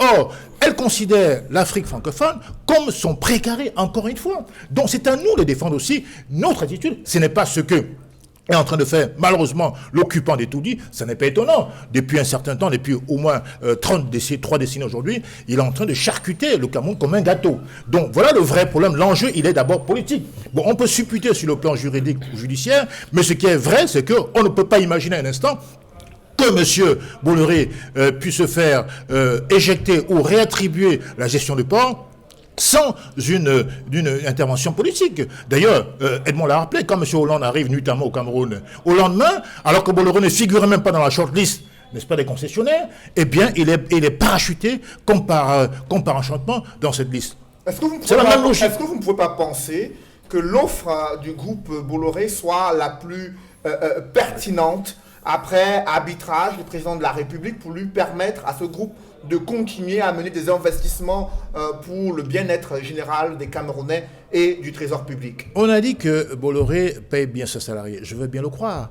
Mais ce qu'on doit regarder, quand on parle des grands agrégats économiques d'une nation, on regarde l'impact, n'est-ce pas, dans une nation. Regardez la France, par exemple, dans ses relations économiques avec l'Afrique, et avec le Cameroun en particulier. De 98 à 2005, la part de la France était d'environ 20% des chiffres d'affaires générés seulement au Cameroun. Dans toutes ces transactions avec les pays africains francophones. Le Cameroun seul avait 20% de chiffre d'affaires réalisés pour la France. Aujourd'hui, la France est à moins de 5%. Donc, effectivement, elle est dans une panique parce qu'elle pense qu'aujourd'hui, si elle ne fait pas ce genre d'interventionnisme politique, en envoyant M. Le Drian au Cameroun, eh bien, les Chinois vont tout manger, les Italiens, parce qu'en vérité, MSC appartient à M. Gianluigi et Peste, qui avaient déjà eu l'attribution provisoire de cette gestion du port. Ça, c'est connu. Donc, la France, maintenant, met le clavier politique pour essayer d'arracher ce qu'elle peut arracher. Mais en tout cas, l'intérêt du Cameroun est nul là-dedans. Quel est l'impact économique du Cameroun dans cette affaire? D'autant plus que la sécurité juridique fout le camp. Alors, que diraient les investisseurs potentiels qui voudraient venir intervenir ou investir au Cameroun quand ils voient les images pareilles? Ils vont dire que voilà, pour être implanté au Cameroun, il faut connaître l'occupant des Toudi, il faut connaître Ngongo, il faut connaître ainsi. Et donc, forcément, quand vous n'avez pas ces claviers, ce réseautage, il est quasiment impossible d'avoir, n'est-ce pas, un marché, une concession. On a beau parler d'offres internationales, mais ça, ce n'est que du vernis. Dans le fond, on sait très bien que vous ne pouvez pas avoir la gestion d'un port à conteneurs au Cameroun, en Afrique ou partout ailleurs, sans avoir une inféodation politique. Voilà l'enjeu principal. Si vous lisez cette affaire sur le plan uniquement juridique, vous vous fourvoyez complètement. Bolloré, c'est quelqu'un qui est très implanté. Il est ami à pratiquement tous les chefs d'État en Afrique. Regardez en Guinée-Conakry, la campagne de M. Alpha Condé a été financée par le groupe Bolloré. Le groupe Bolloré a ouvertement dit qu'il offrait le meeting, qu'il offrait des concerts populaires à M. Alpha Condé, qui est venu comme ça en grande pompe sur la tribune faire sa campagne. Mais avec le logo de Bolloré interdit à un investisseur de choisir un candidat à une élection présidentielle. On peut le penser, mais en vérité, on voit bien une inféodation, une connivence assez détestable entre ces groupes coloniaux ou néocoloniaux et la politique africaine. Moi, ce qui compte, c'est que c'est l'intérieur du Cameroun qui n'y est pas du tout. Il faut préciser que pour le cas de l'accident ferroviaire des ECA, Camrail a déclaré que le processus d'indemnisation est en cours de finalisation concernant les victimes de cette catastrophe ferroviaire. Maître Emmanuel Pincy, sur les critiques formulées à l'encontre de l'interventionnisme français pour positionner les entreprises françaises qui, dans une procédure normale, ont été mises à l'écart. Comment expliquez-vous la décision du chef de l'État? Est-ce qu'elle entre dans le cadre de préserver les intérêts du Cameroun? Pour moi, la procédure n'a pas été normale. La procédure n'a pas été normale, celle d'écarter Bolloré, en disant qu'ils étaient incapables, alors qu'ils ont investi 300 milliards au Cameroun. Bon, on peut faire des critiques au groupe Bolloré. Moi, je comprends très bien que les États africains ne veulent pas qu'une seule société multinationale puisse monopoliser tous les ports africains. Ça va entraîner encore le fait que, parce que si vous tenez le port, vous tenez le pays. Et ça, au point de vue de l'indépendance, ce n'est pas une très bonne chose. Ça, c'est quelque chose qui est acté. Cela dit, moi, ce que je veux, c'est que la concurrence doit être loyale. C'est ça. Et ici, sur ce point-là, on a dit que l'intervention de part et d'autre, est-ce que la décision qui a été prise dans le cadre d'une concurrence loyale? Je ne pense pas. La deuxième chose, ce qu'il faut savoir, par exemple, si vous allez aux États-Unis, à Washington, il y a un élément très important dans le cadre de toutes les procédures, c'est ce qu'appelle le lobbying. Le lobbying fait partie des procédures. Après avoir, quand on a vu que malgré la procédure qui demandait de surseoir, qu'on ait continué, c'est grâce au lobbying qu'on est arrivé à cette solution par le chef d'État. Parce que ça a permis un réexamen au plus haut niveau. Même si la procédure n'a pas été suivie, quand le président de la République, qui est en tête compte à la tête de l'État du Cameroun, et l'État est le propriétaire à 100% du port, décide qu'il faut attendre la décision du tribunal, je pense qu'il met le tribunal au centre du jeu. Et en tant que juriste, je pense qu'il a fait un bon arbitrage. Quels sont les scénarios possibles aujourd'hui qui a eu la suspension des termes la suspension de la finalisation du contrat et que tous les regards sont tournés vers la justice? Quels sont les scénarios possibles aujourd'hui? Alors, la procédure, ils ont fait une procédure, ils sont pourvus devant la chambre administrative de la Cour suprême. Et après ça, il y aura une procédure au fond. Vous comprenez? Donc, ça peut mettre un peu de temps. Parce que là c'est simplement un référé, une procédure en urgence pour attendre. Bon, après, mais rien n'empêche, pour empêcher que la procédure ne dure. Parce que comme le Bolloré est là, on ne va pas laisser le port sans terminal à conteneur. Donc, si la procédure dure, le Bolloré va être là encore pendant quelques temps en attendant. Bon, mais son contrat est censé s'achever cette année. Il y a eu une négociation en 2017 pour poursuivre le contrat d'au moins 4 ans encore, voilà, en attendant des négociations. Comment ça va se gérer concrètement? Non, je dis que les négociations sont en cours. Et le groupe Bolloré, d'ailleurs, vous avez souligné cela, a émis un certain nombre en disant qu'il y a des accords qui ont été signés. Donc il y a certainement des fonds à remettre à Bolloré. Bon, c'est une affaire de gros sous. Et sur ce point-là, contrairement je voudrais rappeler quelque chose d'important. Il y a eu à une époque ce qu'on appelait la doctrine Balladur. La doctrine Balladur, qui était Premier ministre de la France, c'était de dire que l'Afrique n'était pas importante, hein, et que la France s'est écartée tout simplement de l'Afrique. Et on a vu que lorsque la France s'est écartée, mais il y a d'autres pays qui sont rentrés en force, notamment la Chine. Là, vous avez entendu ce qui s'est passé en Russie, où le président russe, Vladimir Poutine, a dit que là, les gars sont en train de vous, je prends le mot, hein, comme au village, truander. Ils ne vous donnent pas les bons contrats, ils font n'importe quoi, moi je vais faire le reste. Et donc il y a une concurrence. Et contrairement à ce qu'a dit N'Djamène, si les pays du monde entier s'intéressent aux pays africains, notamment au Cameroun, c'est parce qu'effectivement, il y a des ressources minières, il y a d'autres ressources dont ces pays-là ont besoin. Donc c'est très important de faire en sorte que d'être présent sur le site. La Chine, vous le savez très bien, n'a plus suffisamment de territoire. Le riz que les Chinois produisent ici, ils le ramènent chez eux. Les Chinois qui meurent ici, on ne voit jamais quand le corps part. Et on a vu tout simplement que dans les mines d'or, sur le corps, il y avait peut-être les mines d'or qui partaient, de l'or qui partait. Donc le Cameroun intéresse pas mal de pays africains et que la concurrence doit être loyale. C'est ce qui est important. C'est-à-dire, nous ne sommes pas dans un village que moi, j'ai beaucoup de respect pour le secrétaire général de la présidence du Cameroun, mais il faudrait savoir que quand il y a des procédures en cours, il faut qu'il respecte les décisions des tribunaux. Ça, je crois que c'est ça qui est important. Après ça, je ne suis pas sûr que Terminal Investment Limited est éliminé, puisque on attend la fin des procédures. Donc, ils ne sont pas encore éliminés. On est dans une situation de statu quo. Et après, on va voir ce qui va arriver. Mais quelles sont les conséquences politiques de ce statu quo où des investisseurs ont déjà planifié un certain nombre de plans à mettre en œuvre en prenant les clés de ce terminal à conteneurs dès janvier 2020 et qui est de l'autre côté. Ils n'ont pas encore pris les clés, mais il y a des planifications qui ont été faites. Oui, mais il y a le groupe Bolloré qui lui aussi s'impatient de pouvoir il ne faut pas que tous prennent le Cameroun comme une république bananière. Même si on produit de la banane. C'est une république bananière, c'est le cas de le dire. Non, le Cameroun est aujourd'hui, depuis très longtemps, une république bananière. Le Cameroun, comme d'autres pays d'Afrique, sont devenus le vivier de ces réseaux africains, français, qui viennent se servir de eux. On ne peut pas mettre le principe. Pensez un instant que les Français puissent être indifférents à l'implantation de leurs entreprises en Afrique francophone notamment. Ce n'est pas possible de penser le contraire. Que ce soit Total, Orange, ce sont des viviers d'agents secrets français. On ne va pas accuser les entreprises françaises, même si elles sont installées au Cameroun, sans avoir les preuves des faits qui sont rapportés. Ce que je voudrais dire, c'est que la justice est au centre des conventions.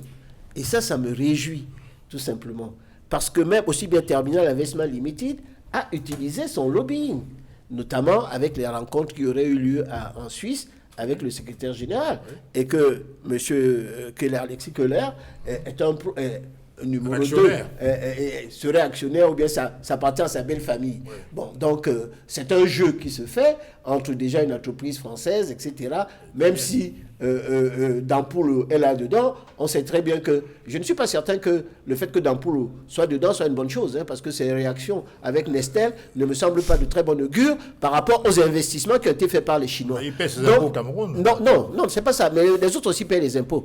Et en même temps, il y a des impôts indirects. Les 5500 salariés, c'est quelque chose qui compte. Tout à fait. La procédure de lobbying, je dois le dire, je vous assure. D'ailleurs, le Cameroun paye une fortune, je pense, 55 000 $ par mois à une société aux États-Unis pour le lobbying en faveur du Cameroun. Donc le lobbying fait partie intégrante des procédures qui sont faites. C'est-à-dire, vous ne fonctionnez pas au niveau du tribunal, vous voulez, malgré le fait qu'on vous dise d'arrêter, de faire de sursis, vous voulez continuer. On utilise notre phase. Maintenant, on base sur cet interventionnisme français qui laisse présager une nouvelle ère de la France-Afrique. Au moment où il y a eu un sommet Russie-Afrique, auquel le chef de l'État a été convié, mais n'a pas fait le déplacement à la dernière minute, et a rencontré Jean-Yves Le Drian le jour où s'ouvrait le sommet Russie-Afrique à Sochi. Comment expliquez-vous, analysez-vous les enjeux géoéconomiques qui se dessine sur le théâtre du continent africain? Vous savez, la Russie est un grand pays, un très grand pays. Et tout porte à croire que depuis la prise en fonction de M. Poutine, la Russie a traversé une nouvelle étape dans sa façon de voir le monde, surtout au plan économique au niveau de la défense. Mais je ne pourrais pas continuer sans toutefois vous dire ce que je pense de ce que nous avons discuté tout à l'heure. Laissez la France tranquille, laissez les Français tranquilles, laissez les Américains tranquilles. Le problème du Cameroun, c'est les Camerounais. Il faut qu'on arrête. Il faut qu'on arrête. Il faut qu'on arrête. Le problème du Cameroun, c'est les Camerounais. Ce n'est pas Bolloré, ce n'est pas Macron, c'est nous-mêmes. C'est nos dirigeants, c'est nos hommes. Nous sommes incapables de défendre sans intérêt égoïste le Cameroun. Ce n'est que ça.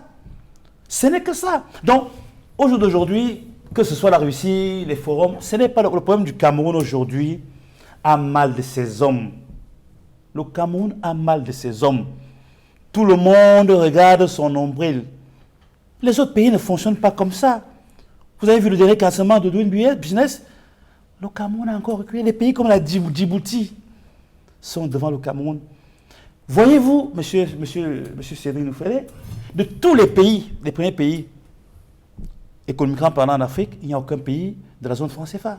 Pour une énième fois. Ça ne vous dit rien, ça ne vous rappelle rien. Ni de l'Afrique centrale. Ni de l'Afrique centrale. Donc, c'est pour dire qu'on a échoué. Les politiques économiques qu'on met en place ont échoué. Est-ce qu'on a fait le bilan des aides? Moi, je souhaitais, si M. Dodian veut vraiment nous aider, de nous dire exactement qu'ont-ils fait du rapport de la Banque mondiale sur les surfacturations. Bien sûr. Ces 30 milliards vont échouer dans les poches de qui? Mais monsieur Noufélé, de qui se moque-t-on? De qui se moque-t-on? La France défend les intérêts de la France. Une fois que la France nous donne de l'argent, faites-en ce que vous voulez, ce n'est pas leur problème.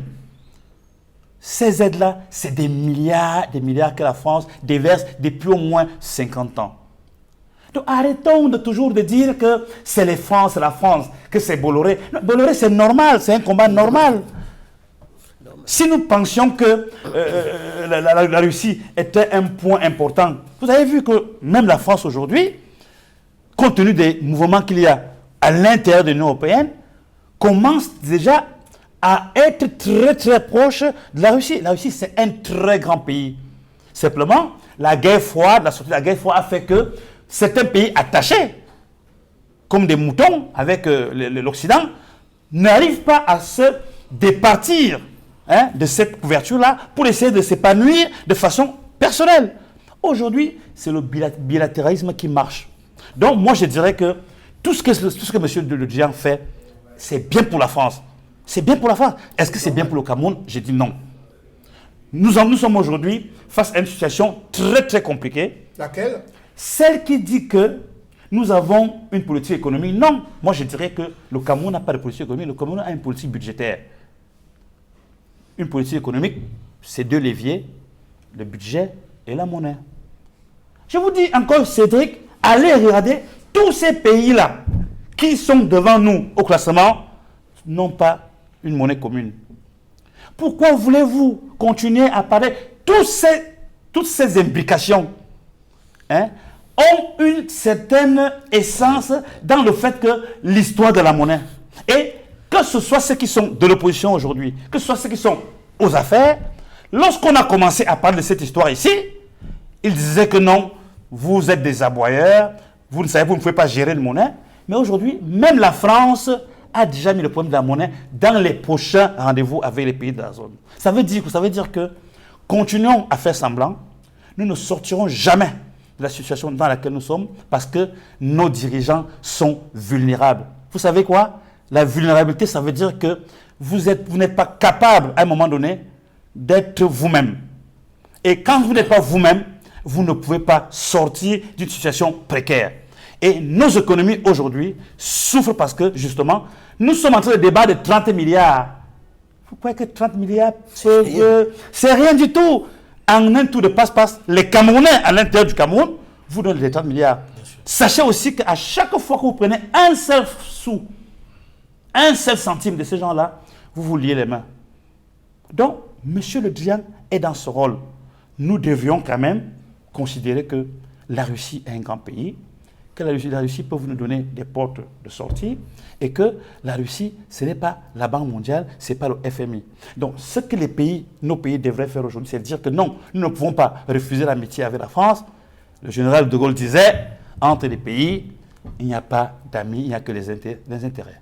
Et la France a manifesté son intérêt pour la résolution de la crise anglophone dans les régions du nord-ouest et du sud-ouest. Jean-Yves Le Drian, ministre de l'Europe et des Affaires étrangères, a affirmé devant la presse que l'expérience française en matière de décentralisation peut profiter au Cameroun, qui doit mettre en œuvre ce système de gouvernance avec un statut spécial prévu initialement pour les régions du nord-ouest et du sud-ouest. Et en tout cas, ce qui ressort de ce grand dialogue national, Edmond Kambia, cela fait déjà plusieurs semaines que les Camerounais attendent l'application de ces résolutions du grand dialogue national. Le chef de l'État s'est rendu en France.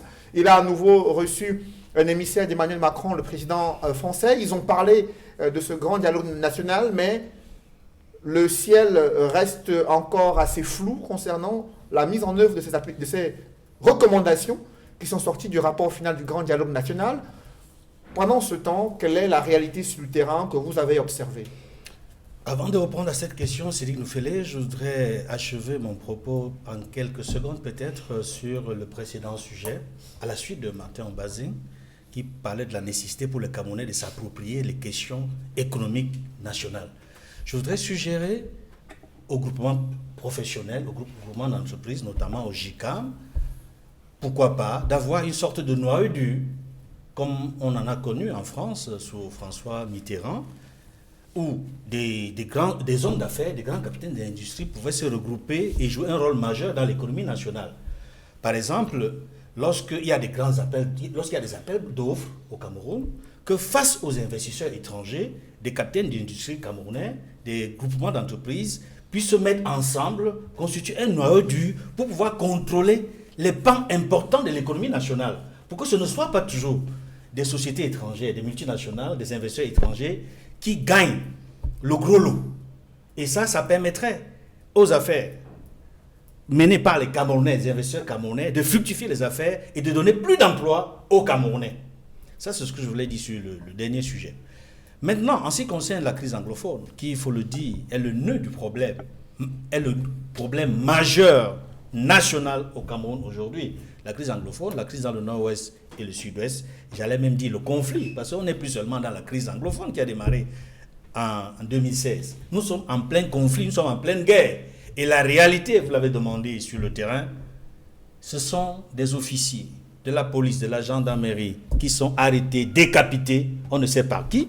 On espère que des enquêtes seront menées. Depuis l'affaire Ayafor, la gardienne de prison qui a été tuée dans des conditions déshumanisantes, inadmissibles, inacceptables, et dont on attend toujours de manière officielle une réaction forte du gouvernement camerounais. C'est vrai que le gouverneur de la région du Nord-Ouest est allé rendre visite à la famille et a apporté le soutien de l'État à la famille, mais il faudrait une réaction forte du gouvernement camerounais à travers notamment une communication qu'on attend toujours du ministre de la Communication pour contrer et dénoncer ce genre de situation.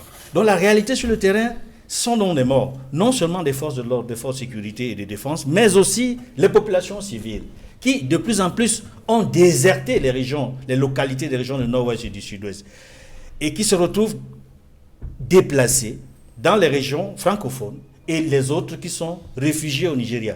Et chaque jour qui passe augmente le nombre de personnes déplacées et réfugiées.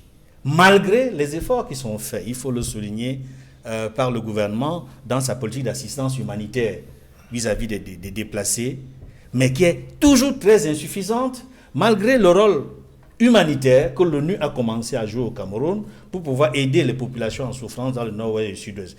C'est dire qu'en réalité, malgré la tenue du grand dialogue national il y a quelques jours à Yaoundé, on ne ressent pas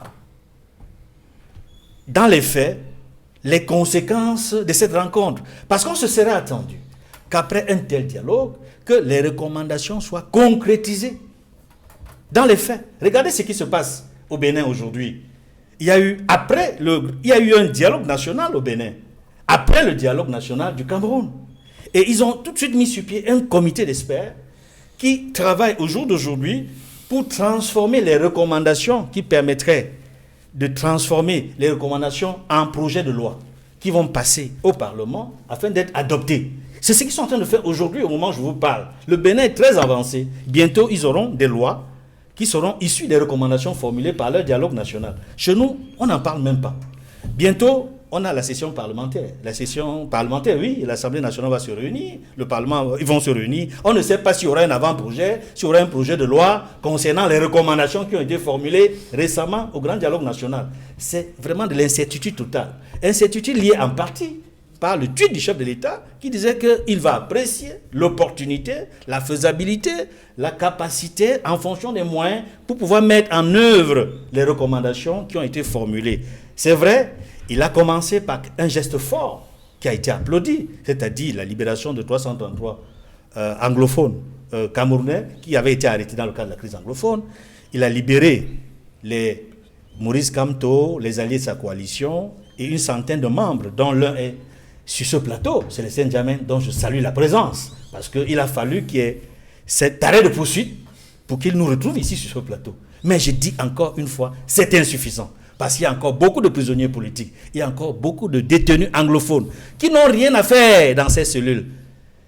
Je pense notamment pour la concrétisation, pour aller droit dans les solutions à la crise anglophone, il faut des négociations directes avec les acteurs de la crise anglophone.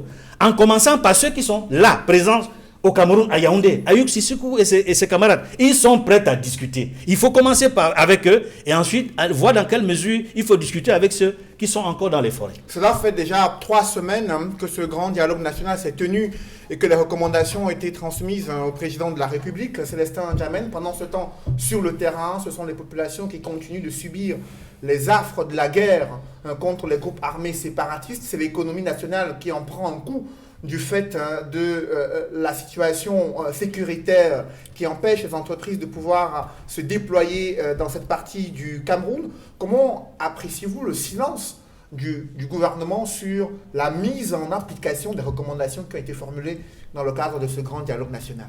Mais d'abord parce que je pense que ce gouvernement n'a jamais été, imprégné du désir de dialogue. Parce que quand on parle de dialogue, il vaut mieux être très précis sur le terme et parler de bialogue. Il s'agit vraiment, sans jeu de mots, de bialogue. M. Biya se parle à lui-même. Comment a-t-il fallu attendre pratiquement 4000 morts pour engager un dialogue? Alors qu'il y avait les signaux étaient au rouge depuis 2016.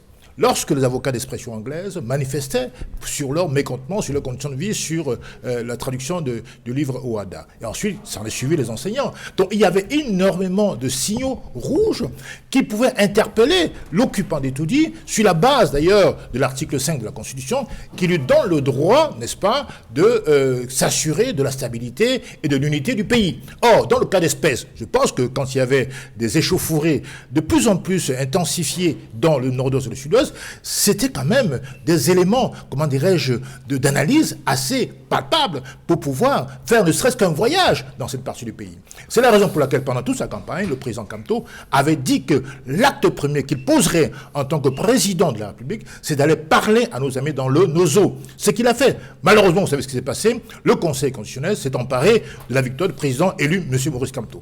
Maintenant, ce que je veux dire, il y a un impact économique certain.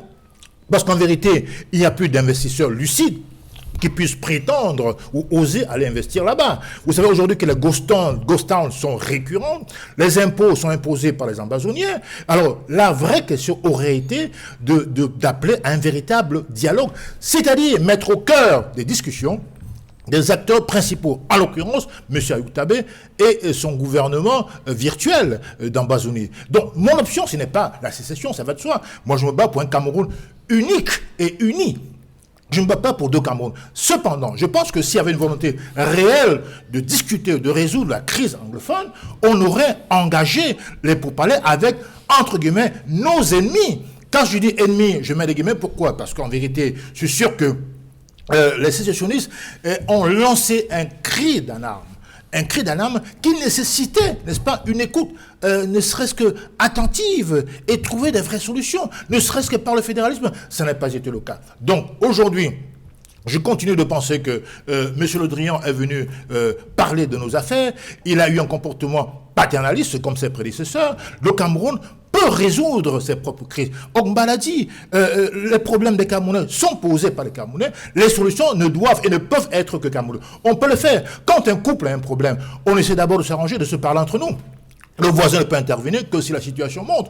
On a l'impression aujourd'hui que ce pseudo-dialogue, ce dialogue, a plutôt intensifié les horreurs. On a vu la gardienne de prison, comme l'a cité Edmond tout à l'heure, qui a été horriblement présentée, n'est-ce pas, traînée dans les médias, partout sur les réseaux sociaux, la tête coupée, traînée avec ses parties génitales complètement éhontées. Alors, on ne peut pas comprendre que le dialogue accouche d'une telle chose. Donc, ça n'a pas résolu le problème. Parce qu'on a mis dans la salle du Palais des Congrès des gens qui ne reconnaissaient même pas l'existence du problème anglophone. Que faisaient les Pétain Mafani Moussonga? Que faisaient les gens de Diomomo? Que faisaient les gouverneurs de région, les présidents de section du RDPC dans ce dialogue? Ils n'avaient rien à faire. Il fallait inviter les vrais protagonistes, les gens qui créaient la tension dans cette région. Et je pense aujourd'hui encore, M. Ayoub Tabé reste incontournable si on veut véritablement sortir de cette crise. Je crois qu'il y a encore une chance de le faire.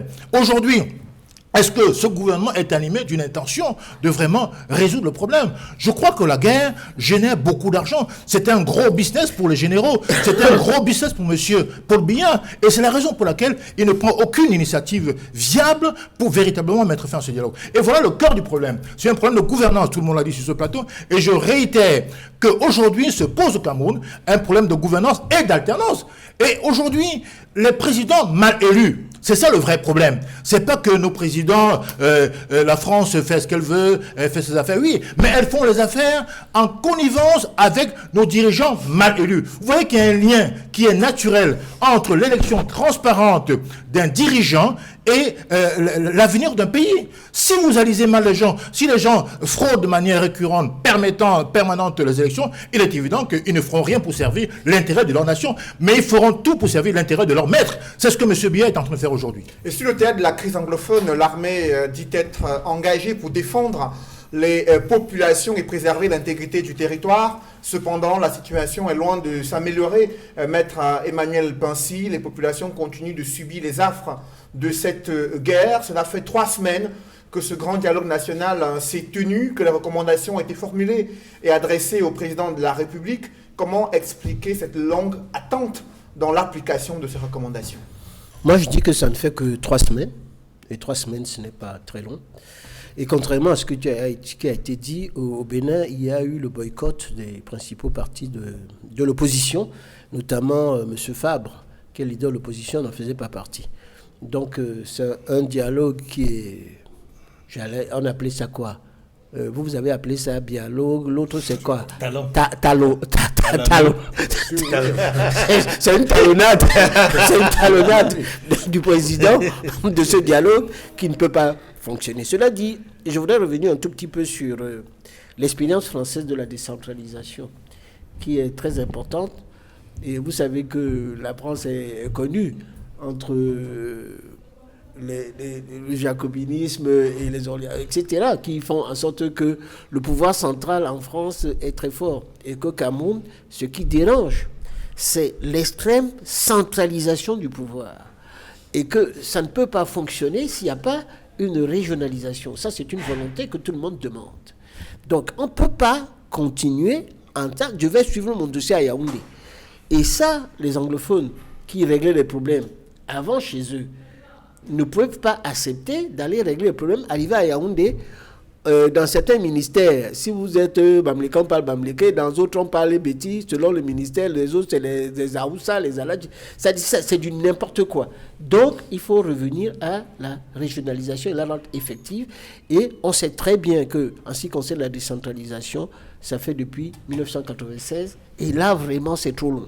Donc il faudrait que cette expérience française, qui n'est pas la meilleure du monde, mais qui est une expérience qu'on peut regarder On a vu également l'autre manière, ça se passe également en Allemagne. Ils ont une autre manière de fonctionner. Länders. Avec les Länders, avec leur président, avec leur ministre. Peut-être que ça coûte très cher par rapport au budget de l'État, mais il faudrait voir les expériences qui se passent ailleurs pour essayer de les implanter ici, et ce ne serait pas une mauvaise chose.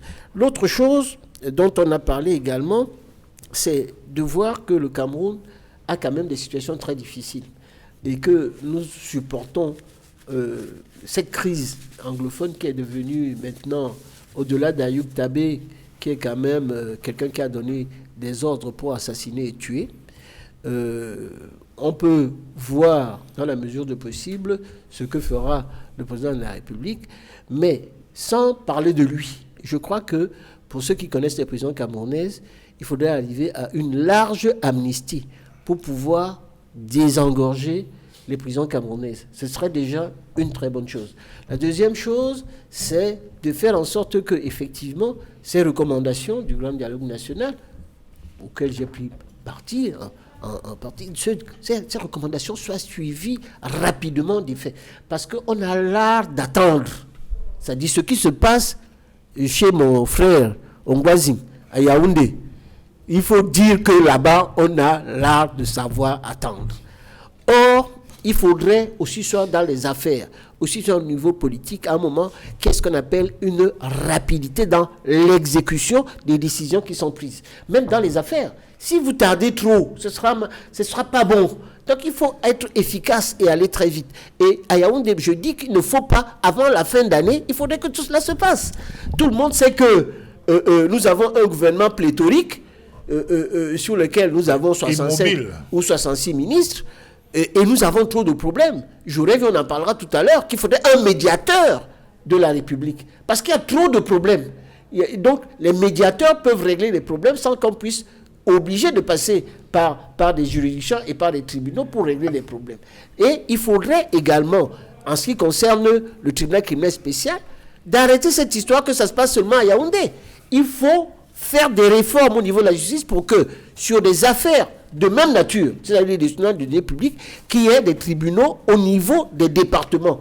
Et que, si on veut, qu'on fasse appel devant une cour spéciale qui soit à Yaoundé sur toutes les affaires. Au niveau des centralisations, ça ira plus vite. Donc c'est ça. Et ça oblige en même temps à durer les procédures. La durée des procédures est quelque chose d'absolument horrible. Je me rends compte que sur ceux qui ont même été arrêtés, vous avez des procédures qui ont duré, qui auraient pu aller très vite. Et ça, c'est quelque chose que nous déplorons. Donc il faudrait également des assises au niveau de la justice pour faire, parce que la rapidité des transactions sur toutes les personnes, on a parlé tout à l'heure de cette affaire avec le groupe TIL et Bolloré et le PAD, les affaires, la rapidité des transactions, c'est quelque chose qui est très important pour pouvoir faire un certain nombre d'affaires.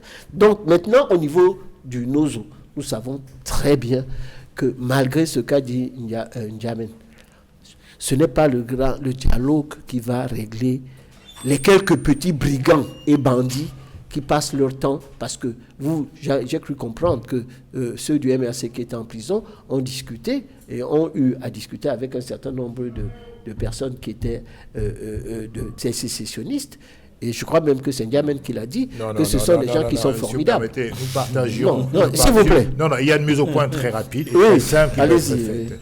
Nous partageons la même cour, le même préau. Oui. Il est normal, par politesse, que nous échangions, mais c'est pas des discussions formelles. Mais vous avez dit qu'ils étaient des gens formidables, vous avez suivi ça. C'est pas sorti de ma bouche. Ah bon, c'est pas ce que j'ai posé la question, je voulais dire que M. Ayoub Tabé, c'est un homme très courtois et très poli.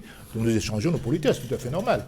Donc il n'y a rien de super extraordinaire à cela. Je dis simplement qu'aujourd'hui, les gens qui devraient être conviés au dialogue véritable, c'est les protagonistes directs, c'est-à-dire M. Ayoub Tabé, qui a d'ailleurs été arrêté comme le patron des sécessionnistes. Donc si vous stigmatisez quelqu'un comme le patron des sécessionnistes, vous devez donc l'inviter dans l'option de résoudre une crise, inviter non pas vos amis comme M. Biya l'a fait, mais vos ennemis entre guillemets. Parce que c'est avec eux qu'il faut construire, qu'il faut calmer les choses, qu'il faut mettre fin à la crise. C'est ça le vrai problème. Donc ils n'avaient pas l'intention de résoudre quelque crise que ce soit. Ils avaient l'intention d'obéir à une commande de M. Guterres. Parce que dans la perspective de la session onusienne de la semaine qui suivait, M. Biya voulant s'y rendre, empêché par la basse, n'est-ce pas, il a cru devoir sortir un dialogue le 10 septembre. septembre, un discours au 10 septembre, et ensuite engager un dialogue, un pseudo-dialogue. Parce qu'on ne peut pas parler ce grand dialogue national qui s'est tenu, ça fait déjà quand même 3 ans que cette crise est en cours, ça fait 2 ans et demi de guerre dans ces régions. Il y a toujours des abus des droits de l'homme, des soldats qui sont tombés sur le champ d'honneur, des nombreuses familles qui sont disloquées du fait de la crise. Que faut-il encore attendre pour mettre en place je vous dis ce qu'il faut faire. Il faut utiliser les drones et éradiquer tous ces petits bandits qui assassinent, qui tuent, qui coupent les têtes. Ça, c'est quelque chose que le gouvernement ne peut pas laisser faire qu'on continue à tuer, comme ça s'est passé avec cette dame qui était gardienne de prison. Ça, il faut éradiquer ça. Et avec les drones, on peut arriver à trouver des solutions. Donc, il ne faut pas être en disant que maintenant, c'est fini. Le fait qu'on puisse discuter avec certains hommes. Moi, j'ai un ami à moi qui est quelqu'un de Moutenguene, on a brûlé tout son champ. C'est quelqu'un qui travaillait aux Nations Unies, il s'appelle Kingé. Il y a plus de 60 hectares. Les types ont brûlé. Il peut même pas aller dans sa propre forêt parce que les bandits sont là-bas. Et ils ont essayé, effectivement, de faire pas mal de choses. Donc, je voudrais dire une seule chose, que nous, tout ce que nous voulons, si dans un pays, il y a des troubles, comme il y a au niveau du Nozo, on aura du mal, tout simplement, à avoir un développement harmonieux. Et pour pouvoir faire ces investissements-là, et la pratique, tout ce qu'on a dit en Oran, qu'il y aura ces 2 régions qui auront un statut spécial et sur lesquelles il faudra apporter des investissements, comment investir dans une région qui n'est pas sûre? C'est ça l'un des problèmes. Et comment, et on en discutera tout à l'heure, comment va-t-on faire pour que les élections qui vont arriver puissent avoir lieu dans cette zone, puisque là, il s'agit des élections locales. Justement, et ça risque de poser des problèmes. On va en parler. Martin, on va sur la situation économique de ces 2 régions. C'est elles qui étaient les principales pourvoyeuses en matière de cacao et de café aussi, de bananes également, qui sont des produits que le Cameroun exporte à l'international. Alors aujourd'hui, depuis 2 ans, ce sont des pertes sèches qui sont enregistrées pour ces entreprises, mais également sur la balance commerciale. Comment vous, dans les milieux économiques, vous appréciez le fait qu'on attend déjà ça fait déjà 3 semaines que ce grand dialogue s'est tenu. Les recommandations n'ont pas encore été mises en œuvre, en dehors de la libération de 333 personnes arrêtées dans le cadre de la crise anglophone. Comment les milieux économiques réagissent à cette attente dans la mise en application des recommandations du grand dialogue national? De toute façon, il ne faut pas être naïf. Ne pensez pas que d'un coup de baguette magique, on va pouvoir ramener les 20 000, les 22 000 emplois et ainsi de suite. Non. Ce qu'il faut dire aujourd'hui, c'est que le Cameroun a un véritable problème de rythme de ces réformes. C'est-à-dire que de ce qu'on nous dit dans le dernier classement de Doing Business, le rythme de la mise en pratique des réformes est un critère hyper important. 96. La dernière, 96. Hein? On est en 2019. 23. Qu'est-ce qui a été mis en place et qu'est-ce qui n'a pas été mis en place? Donc c'est sur ça que ceux qui jugent et ceux qui classifient nous jugent le Cameroun. C'est tout. Alors vous ne pouvez pas dire qu'on a été capable de mettre en application certaines choses depuis 96 et que 3 semaines après le grand dialogue, vous attendez à quoi? Mais c'est une catastrophe, non seulement au plan international, pourvoyeuse en devises. Vous savez que ces zones-là rapportent au Cameroun 16% de la richesse créée. Beaucoup de gens avaient tellement minimisé ce conflit au début qu'on voit les résultats aujourd'hui. Je vous dis que c'est au moins 16% de la richesse produite au Cameroun, dans sa globalité. Donc c'est très important. Les caisses de l'État, la trésorerie souffrent parce que tous ces gens-là travaillaient, ces gens payaient des impôts. Vous savez, la consommation, c'est mécanique. Et ces gens-là, qui sont nombreux, c'est eux qui consomment. Un paysan n'a à peine 100 francs à la fin d'un mois un autre. C'est des gens qui n'épargnent quasiment pas. La fonction revenu et consommation épargne, chez eux, c'est revenu égale consommation. Il n'y a pas d'épargne. Lorsque vous pouvez donc entre 20 000 et 30 000, mais le Cameroun même est un pays fort, je le répète encore. Un autre pays serait déjà à terre depuis très longtemps. On nous a tous trompés ici en pensant qu'il n'y avait que le pétrole. Il n'y a pas que le pétrole dans cette zone-là. C'est une zone agricole forte. Donc, au jour d'aujourd'hui, vous savez tellement qu'il y a la peur. Comment faire pour restaurer la paix? C'est d'abord le problème. La peur, en dehors du capital, la peur. Et jusqu'à maintenant, en dépit de tout ce qui est fait, les gens ont toujours peur. Monsieur Cédric, vous allez envoyer votre épouse, vos enfants, aller cultiver dans les champs, ou vos oncles, tout le monde a peur. Donc, le véritable problème aujourd'hui, comme disait monsieur Maître Pensi, c'est que il faut utiliser les moyens modernes. Donc, il est anormal que des gens partent, un petit groupe, qu'ils vont et qu'ils fassent une razzia pendant plusieurs heures, sans que l'on les voie. C'est pour ça que je vous disais tout à l'heure que ne parlez plus des étrangers, ne parlez plus de la France, des États-Unis. Ces gens-là ont des satellites, ils voient tout ça, ils nous voient. Mais si la coopération était véritablement celle qui doit être, on ne serait pas en train de dire aujourd'hui que ces gens qui sèment la panique, ça veut dire qu'à un moment donné, même ces pays-là disent « Ok, on va laisser les Camerounais résoudre leurs problèmes ». Vous comprenez? Donc, pour moi, ça a trop duré, mais les solutions qui sont sur la table aujourd'hui ne rassurent personne. Pas du tout ceux qui ont le capital pour aller investir. Si vous avez de l'argent, vous irez investir dans le nozo? Non. Donc, je vous dis, le problème est celui du rythme des réformes.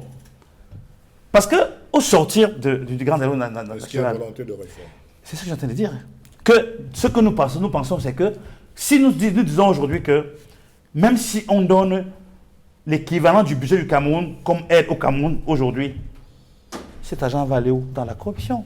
Est-ce que vous pensez que le Cameroun a déjà pris toutes les mesures pour lutter efficacement contre la corruption? Non. Il y a un plan de reconstruction de 3 500 milliards qui a été proposé pour ces deux régions. Pensez-vous que ce plan est viable? Que le Cameroun dispose des possibilités de lever ses fonds pour reconstruire ces régions? Le Cameroun peut lever ses fonds parce que le Cameroun est un pays riche. On est prêt de riche. Je suis banquier. Je vous dis, lorsqu'on prend, vous faites l'étude du pays Cameroun, le Cameroun peut rembourser, peut lever ses fonds. Mais maintenant, les préalables, je vous ai dit, la corruption était mal. Monsieur Le Drian sait, par exemple, que les 30 milliards qu'il a donnés là, pour reconstruire, peut-être que 15 milliards seulement vont échoir aux populations, aux projets. Quand on dit que la Banque mondiale déclare, M. Cédric, que le sac de ciment que nous achetons à moins de 5 000 est facturé à 16 000 poussières, que le camion... Mais c'est de ça qu'il s'agit. Et ce n'est pas M. Le Drian qui viendra faire ça. C'est nous les Camerounais. Nous avons accepté d'avoir comme seul repère l'enrichissement, le matérialisme. Où est l'amour du pays? Donc vraiment, arrêtons de penser que l'économie, c'est toujours le 1 plus 1. Ce n'est pas la mathématique, ce n'est pas uniquement le calcul, ce n'est pas uniquement les chiffres.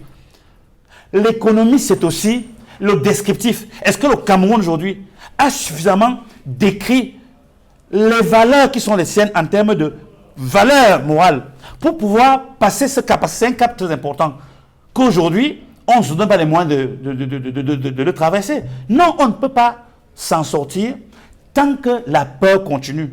Et comment faire pour que cette peur s'arrête? Il faut que le Cameroun soit capable de mettre tous les moyens, c'est des moyens militaires. Parce que l'impression que nous avons, c'est que le Cameroun fait un pas en avant, un pas en arrière, alors que même ces propres militaires risquent leur vie. Donc, nous pensons que les mesures telles qu'elles sont prises aujourd'hui ne sont pas suffisamment fortes pour dissuader ce qui empêche aux populations d'aller travailler. Mais au rythme actuel, je vous dis, monsieur Cédric, même si vous mettez 100 milliards, les populations n'auront pas cette force-là, malgré la volonté d'aller retrouver des champs pour cultiver. Edmond Kamgia, que faut-il faire aujourd'hui? Nous sommes à quelques jours de la convocation d'une session parlementaire, la toute dernière de l'année 2019. En principe, les projets de loi devaient déjà être communiqués aux députés afin qu'ils puissent en imprégner 15 jours avant la convocation du corps électoral. C'est rarement respecté au Cameroun. Mais que faut-il faire aujourd'hui pour véritablement ramener la paix dans ces régions du nord-ouest et du sud-ouest? Oui, au sujet des projets de loi, j'aurais souhaité qu'il y ait au moins un projet de loi qui porte amnistie générale, parce que cette amnistie générale aidera beaucoup nos frères qui sont dans la diaspora, qui sont en exil, qui ne peuvent pas venir au Cameroun pour quelques discussions que ce soit, parce qu'ils sont pour la plupart des donneurs d'ordre. Et leur position est importante pour mettre fin au lockdown, au ghost town. Il faudrait cette amnistie générale pour ceux qui sont dans les forêts, pour ceux qui combattent nos forces de défense et de sécurité, qui se trouvent dans le nord-ouest et au sud-ouest, qui, à travers des embuscades, mettent à mal nos forces de défense et de sécurité. Parce que de plus en plus, ils ont le sentiment qu'ils n'appartiennent plus à la République du Cameroun. Il faudrait leur donner la possibilité de sortir de la brousse. Mais alors, il faudrait qu'on recommence à zéro. Au niveau de la commission DDR, nous pensons qu'on a mis trop tôt la charrue avant les bœufs. Il faudrait qu'il y ait un vrai DDR à la fin des discussions, des négociations avec les sécessionnistes. Qu'il y ait un vrai DDR. Voyez-vous, il y a récemment un ambazonien qui est sorti. Il y a eu vraiment toute une théâtralisation de sa sortie. Le lendemain, on l'a trouvé assassiné. Pourquoi? Parce que le DDR ne l'a pas pris en charge. Parce que le DDR, tel que constitué aujourd'hui, n'a pas les moyens de le prendre en charge. Donc, il faudrait un projet de loi portant amnistie générale pour les sécessionnistes, pour nos frères qui sont dans la diaspora et qui, pour diverses raisons, ne peuvent pas venir. Et d'autres qui sont arrêtés ici. Et d'autres qui sont arrêtés, qui sont là dans nos prisons, Ayoub Sissoko et les autres. D'autres, pas eux. Et d'autres. Ils sont nombreux. Il faut aussi un projet de loi sur un point important qui a fait l'objet d'un consensus pendant le dialogue, le grand dialogue national. On a parlé d'un régime spécial pour les régions du nord-ouest et du sud-ouest. Il faudrait donner un contenu à ce régime spécial. Il faudrait qu'il y ait un débat là-dessus, à l'Assemblée nationale comme au Sénat, sur le contenu du régime spécial. Parce qu'on ne peut pas parler d'un régime spécial et ne plus en parler du tout, comme si on laissait le soin seulement au chef de l'État, le moment venu, on ne sait quel moment, parce qu'il a tout son temps, il prend son temps. Il faudrait qu'il y ait un projet de loi là-dessus, que le sujet soit débattu par l'opposition parlementaire, par le RDPC et assimilé au Parlement, qu'on ait déjà une idée à travers ce projet de loi qui sera voté et peut-être adopté.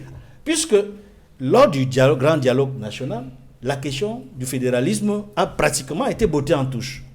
On sait qu'il y a eu beaucoup de débats, mais ça semblait carré tel que le concept fédéralisme ne pouvait pas en sortir. Donc, il faudrait une série de projets de loi sur les recommandations pertinentes qui vont passer par l'Assemblée. Mais que, en ce qui concerne d'autres recommandations qui méritent des décrets d'application, des décrets tout simplement, des actes forts du gouvernement, que cela soit fait. Alors, au-delà de ces questions, il y a aussi l'attention de l'opposition, de la classe politique sur le système électoral. Célestin Djamène, dans ce contexte sociopolitique, ce contexte d'insécurité dans les régions anglophones, faut-il aller vers une élection législative, municipale et régionale? Bien, si on reprend les termes de la loi, l'élection doit avoir lieu sur l'ensemble du territoire national. En l'occurrence, les deux régions anglophones doivent faire partie, n'est-ce pas, de ce scénario-là. Maintenant, sur le plan également des prorogations des mandats, aussi bien des conseillers que des députés, M. Biya l'a déjà fait, je crois, 2 fois. Donc, légalement, ce sera très compliqué de reproroger pour une 3e fois leur mandat. Dans ce cas précis, il est clair qu'il est tenu juridiquement, sauf à modifier la Constitution et donc la loi, d'éviter les élections. Donc, en vérité, en même temps, nous sommes dans un dilemme extrêmement inextricable, parce qu'en vérité, on ne peut pas concevoir, on l'a vu d'ailleurs pendant les présidentielles de 2018, à quel point les gens n'allaient pas voter dans la partie anglophone du pays. Alors, aujourd'hui, la guerre s'est intensifiée. On peut davantage penser que les gens n'iraient pas voter dans cette partie-là. Donc, en l'occurrence, sur le plan juridique, je crois que c'est une affaire extrêmement compliquée, mais je crois que, dans tous les cas de figure, l'État doit prendre les mesures nécessaires pour que les populations puissent voter dans cette partie-là. On ne peut pas proroger ad vitam aeternam, n'est-ce pas, les mandats des députés et des conseils municipaux dont j'en fais partie au Cameroun. Le véritable problème, c'est que les autorités n'ont pas pris la mesure, n'est-ce pas, de pouvoir mettre sur pied les mécanismes pouvant résoudre cette crise. On voit aujourd'hui le piège dans lequel ils sont tombés. Ce dialogue était une grosse farce. on en voit les résultats aujourd'hui. Et le code électoral que nous appelons de nos voeux à être réformé de manière impérative pour la survie de ce pays, aujourd'hui ne rencontre que colibet et raillerie de la part du gouvernement. Quels sont les enjeux de cette réforme du code électoral que vous appelez de tous vos voeux? Mais d'abord, nous demandons l'abrogation de l'article 137. N'est-ce pas, qui dispose qu'on doit attendre souvent 15 jours pour proclamer les résultats. Deuxièmement, nous voulons, n'est-ce pas, un vote à 2 tours. Il faut absolument mettre sur pied un vote à 2 tours. Les pays africains comparables pratiquent le vote à 2 tours. Il n'y a pas de raison que ce vote n'arrive pas chez nous à 2 tours. Par ailleurs, on a toujours demandé, pour ce qui me concerne, qu'il y ait la suppression de l'ECAM et qu'on mette en place une structure échevinale, paritaire et mixte, composée à la fois éventuellement de l'opposition et du parti au pouvoir, afin que les résultats des élections présidentielles ou autres ne soient plus contestés au Cameroun. Et enfin, que les gens, sur la base de l'article 9, n'est-ce pas, du code électoral, qui sont nommés au Conseil constitutionnel comme à l'ECAM, soient des gens qui sont au-dessus de tout soupçon sur le plan politique, et sur le plan de la neutralité, sur le plan de l'impartialité. Ça n'est pas le cas. Vous avez vu lors du procès du contentieux au Conseil constitutionnel, le président Camto a fait valoir, n'est-ce pas, une récusation des membres du Conseil constitutionnel qui était évidente, puisque on sait très bien que parmi ces 11 membres, au moins 8 étaient des membres très importants du RDPC, n'est-ce pas? Et même quelques semaines avant, M. Clément Tangana a dit qu'il resterait toujours loyal à M. Biya. Dans ce contexte-là, comment voulez-vous que les élections soient saines? Il faut un code électoral consensuel. On ne peut pas imaginer le contraire. Imaginez par ailleurs que l'article 41 du Code électoral dispose que le président de la République rémunère par décret les membres du Conseil électoral, le président et les vice-présidents. Voilà un monsieur qui participe aux élections, qui est président d'un parti national, donc qui est en compétition, et qui doit rémunérer, n'est-ce pas, les membres de cette institution à capitaux publics. Par ailleurs, on voit très bien que sur l'article 113, alinéa 4, seul le PV du président du bureau de vote fait foi. Ça veut dire que ceux qui accompagnent, ceux qui sont dans le même bureau de vote que vous représentez vos candidats ou vos partis, ne sont que des accompagnateurs. Le papier que vous avez ne sont que des copies. Ce n'est même pas un exemplaire. Dans ce cas-là, l'ECAM retiendra, même s'il est falsifié, le PV du président du bureau de vote, qui est un fonctionnaire nommé par M. Biya, membre de l'ECAM, dont tout le monde sait que c'est une sous-section du RDPC. Nous avons également l'article 6, alinéa 1 du Code électoral, qui dispose qu'effectivement, on doit, n'est-ce pas, que le MINAT sert d'interface entre le gouvernement et, n'est-ce pas, et l'ECAM. Donc, on nous dit en même temps que l'ECAM est indépendant. On ne peut pas être indépendant et que le MINAT puisse servir d'interface et donc recevoir la copie des PV entre le gouvernement et l'ECAM. Donc il y a tellement de choses à revoir dans ce code électoral qu'on ne peut pas se permettre de continuer ainsi. Je pourrais en citer à l'appel, n'est-ce pas, l'article 44 du code électoral, qui dispose que monsieur le Président de la République peut mettre fin à tout moment aux fonctions des membres de l'ECAM, à tout moment. Ça veut dire que si vous ne faites pas le jeu, si vous ne remplissez pas la mission qui est la vôtre, c'est-à-dire faire élire par la fraude votre champion, eh bien, le Président de la République peut dégager à tout moment, n'est-ce pas, pour mettre de côté les membres de l'ECAM. On l'a vu pour Fankamazou il y a quelque temps, qui manifestait des velléités d'indépendance. On a rapidement, sur la base d'ailleurs de l'article 44 du Code électoral, mis fin à ses fonctions. Voilà. Il y a autant d'éléments qui me font croire aujourd'hui que la réforme de ce code électoral est indispensable. Sinon, on ne pourra jamais s'en sortir. Mais nous n'allons pas boycotter les élections. Nous irons aux élections parce que nous croyons que la politique de la chaise vide ne fonctionne pas. Dans les jurisprudences politiques que nous connaissons, les dictateurs prient pour qu'il y ait des boycotts. Nous ne boycotterons pas, nous irons aux élections, nous allons, nous atteler à former nos militants dans les bureaux de vote afin qu'on puisse défendre la sincérité des votes. Et vous le verrez. Alors justement, vous avez évoqué des récriminations concernant le code électoral. Maître Emmanuel Pincy, on voit là de nouvelles sources de contestation des échéances électorales à venir dans ce contexte d'insécurité dans les régions anglophones et de l'autre côté, l'opposition qui forme une fronde pour appeler à la révision du système électoral et de son code qui permettrait une élection plus transparente avec des élus plus crédibles et légitimes aux yeux des populations. Que répondez-vous à ces récriminations? Je réponds déjà que pour réformer le code électoral, il faudrait que ça passe par l'Assemblée nationale. Et pour l'instant, ce n'est pas à l'ordre du jour au niveau du parti majoritaire qui est du RDPC. Donc, il n'y a pas à l'ordre du jour. La deuxième chose, c'est que les élus ont été bien élus. Alors, je crois que vous avez un seul député. Bien élu, vous dites. Très bien élu. C'est les fameux 71%, c'est ça? C'est les fameux 71%. Et les 14% qui pèsent moins lourd que 14%. À 2,8 sur 20. Non, mais attendez, quand on voit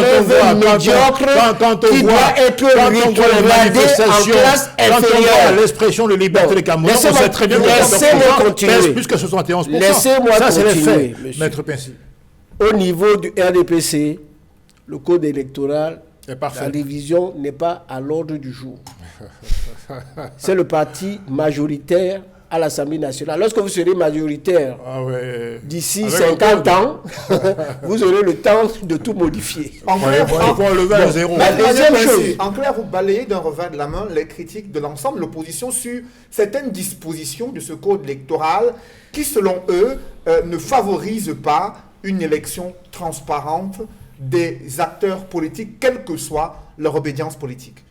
Les résultats, c'est dans les urnes. Ce n'est pas dans le code électoral qu'il y a les résultats. Alors, nous avons vu, par exemple, quand M. N'Djamène était au SDF, ils avaient dit à l'époque qu'ils ne voulaient pas aller voter, et puis 3 semaines avant, il a demandé d'aller voter. Bon, maintenant que son nouveau parti, qui est en train de rechercher à travers tout le Cameroun des militants, parce que vous avez quand même sorti une note en disant que nous n'avons pas de militants. Il a sorti une note, s'il vous plaît, si vous adhérez aux idées du MRC, arrêtez de jouer au titre, on ne recherche pas de militants. Ils viennent en nombre, et vous allez, ils affluent, Maître ça Pincy. Va aller contre... Ne déformez pas les ça mots. Va aller, les militants affluent vers le MRC. Il y a beaucoup de militants des RDPC qui arrivent chez nous. Nous sommes dans le cadre d'une contradiction. Vous me laissez parler. Si le jour où vous serez majoritaire, et s'il fallait avoir le nombre de voix par rapport au 71% du président de la République, vous devez fermer la bouche. Mais on vous laisse parler plus que moi. Et vous gigolez. Ce que je dois dire ici, c'est que le MRC n'a pas de militants, et vous allez avoir un conflit entre ceux qu'on recherche dans le quartier pour pouvoir être candidat et ceux qui sont là depuis très longtemps, qui se sont battus pour leur champion.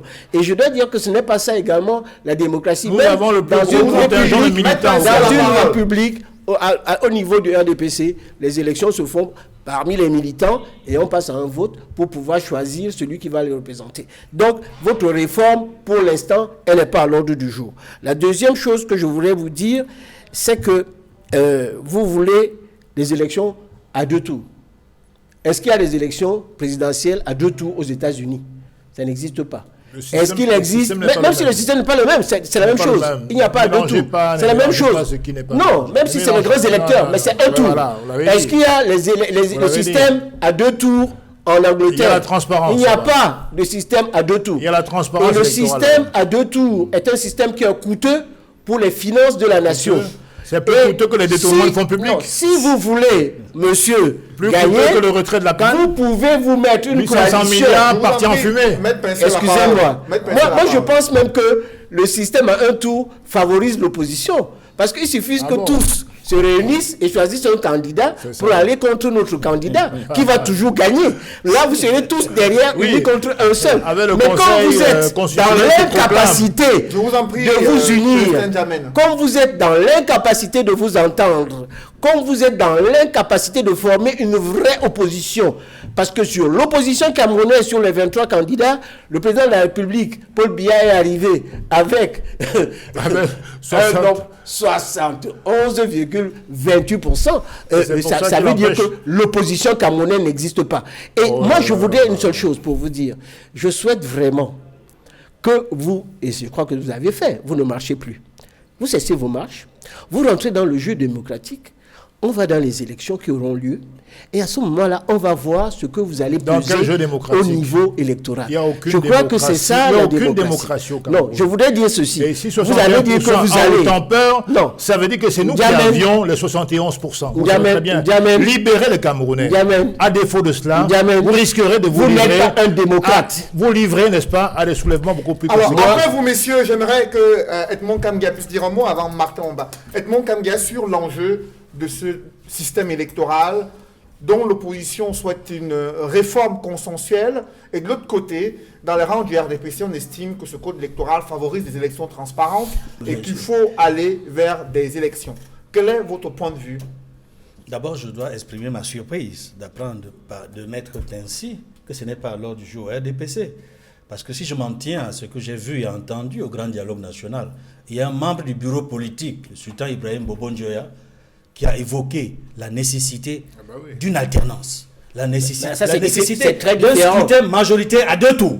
Absolument, il a dit. Oui, il a évoqué la nécessité de modifier... C'est pas l'ordre du jour à DPC. Non, c'est un membre du bureau politique qui a parlé, le sultan Ibrahim. Un éminent membre. Et un autre membre Il a dit dans un cadre important. C'est pour dire que ça suscite des débats au sein du RDPC. Vous ne pouvez pas dire que c'est à l'ordre du jour. Mais les débats ça sont, suscite des débats en interne. les débats sont naturels. Et je suis pour un débat sur la réforme des institutions. Vous ne pouvez donc pas dire...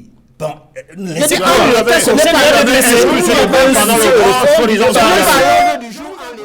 Excusez-moi, Monsieur Edmond Kamga la parole. Edmond, allez-y. Donc, je tenais à le dire pour en réalité rappeler qu'au sein du RDPC, il y a des débats sur la nécessité de la réforme du système électoral, du code électoral, parce que même au RDPC, il y a des progressistes qui se rendent compte que les dispositions actuelles du code électoral sont conflictogènes et qu'il est important d'aller vers les élections avec un code électoral consensuel.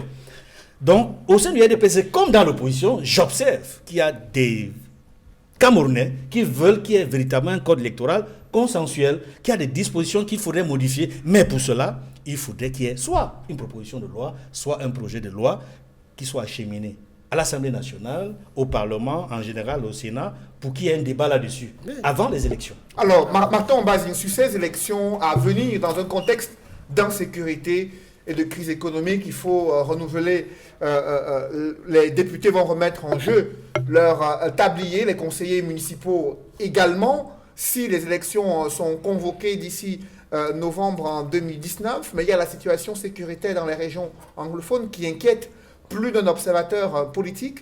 Quelle est votre analyse à ce sujet? Mon analyse, c'est que ça va pénaliser certainement certains partis. Parce qu'en réalité, vous savez que cette zone-là, c'est quasiment vers 4 millions d'habitants. Et dans les 4 millions d'habitants, ce n'est pas tout le monde qui va voter, bien sûr.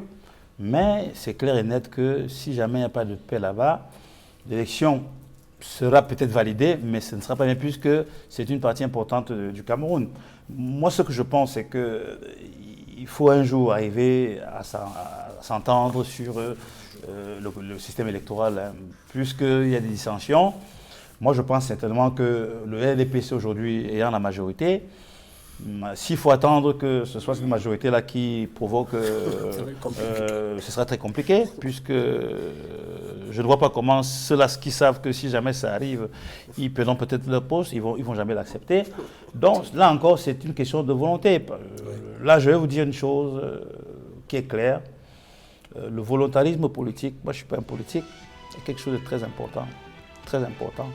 Et il me semble que dans notre pays, le volontarisme politique n'est pas à l'ordre du jour et c'est ça qui bloque tout. C'est-à-dire que parfois, pour que ça marche bien, on peut perdre son petit avantage pour que l'ensemble du système puisse en bénéficier. Et justement aujourd'hui, j'ai l'impression que ce n'est pas encore le cas. Merci messieurs, c'est la fin de cette émission. Merci à Maître Emmanuel Tinsi d'être venu sur ce plateau. Merci Edmond Kamga et merci à vous messieurs, Martin Ombazing, Célestin Djamène d'avoir participé à ce débat. Mesdames, messieurs, c'est la fin de cette émission. Merci de l'avoir suivi et merci de rester sur Equinox Télévision.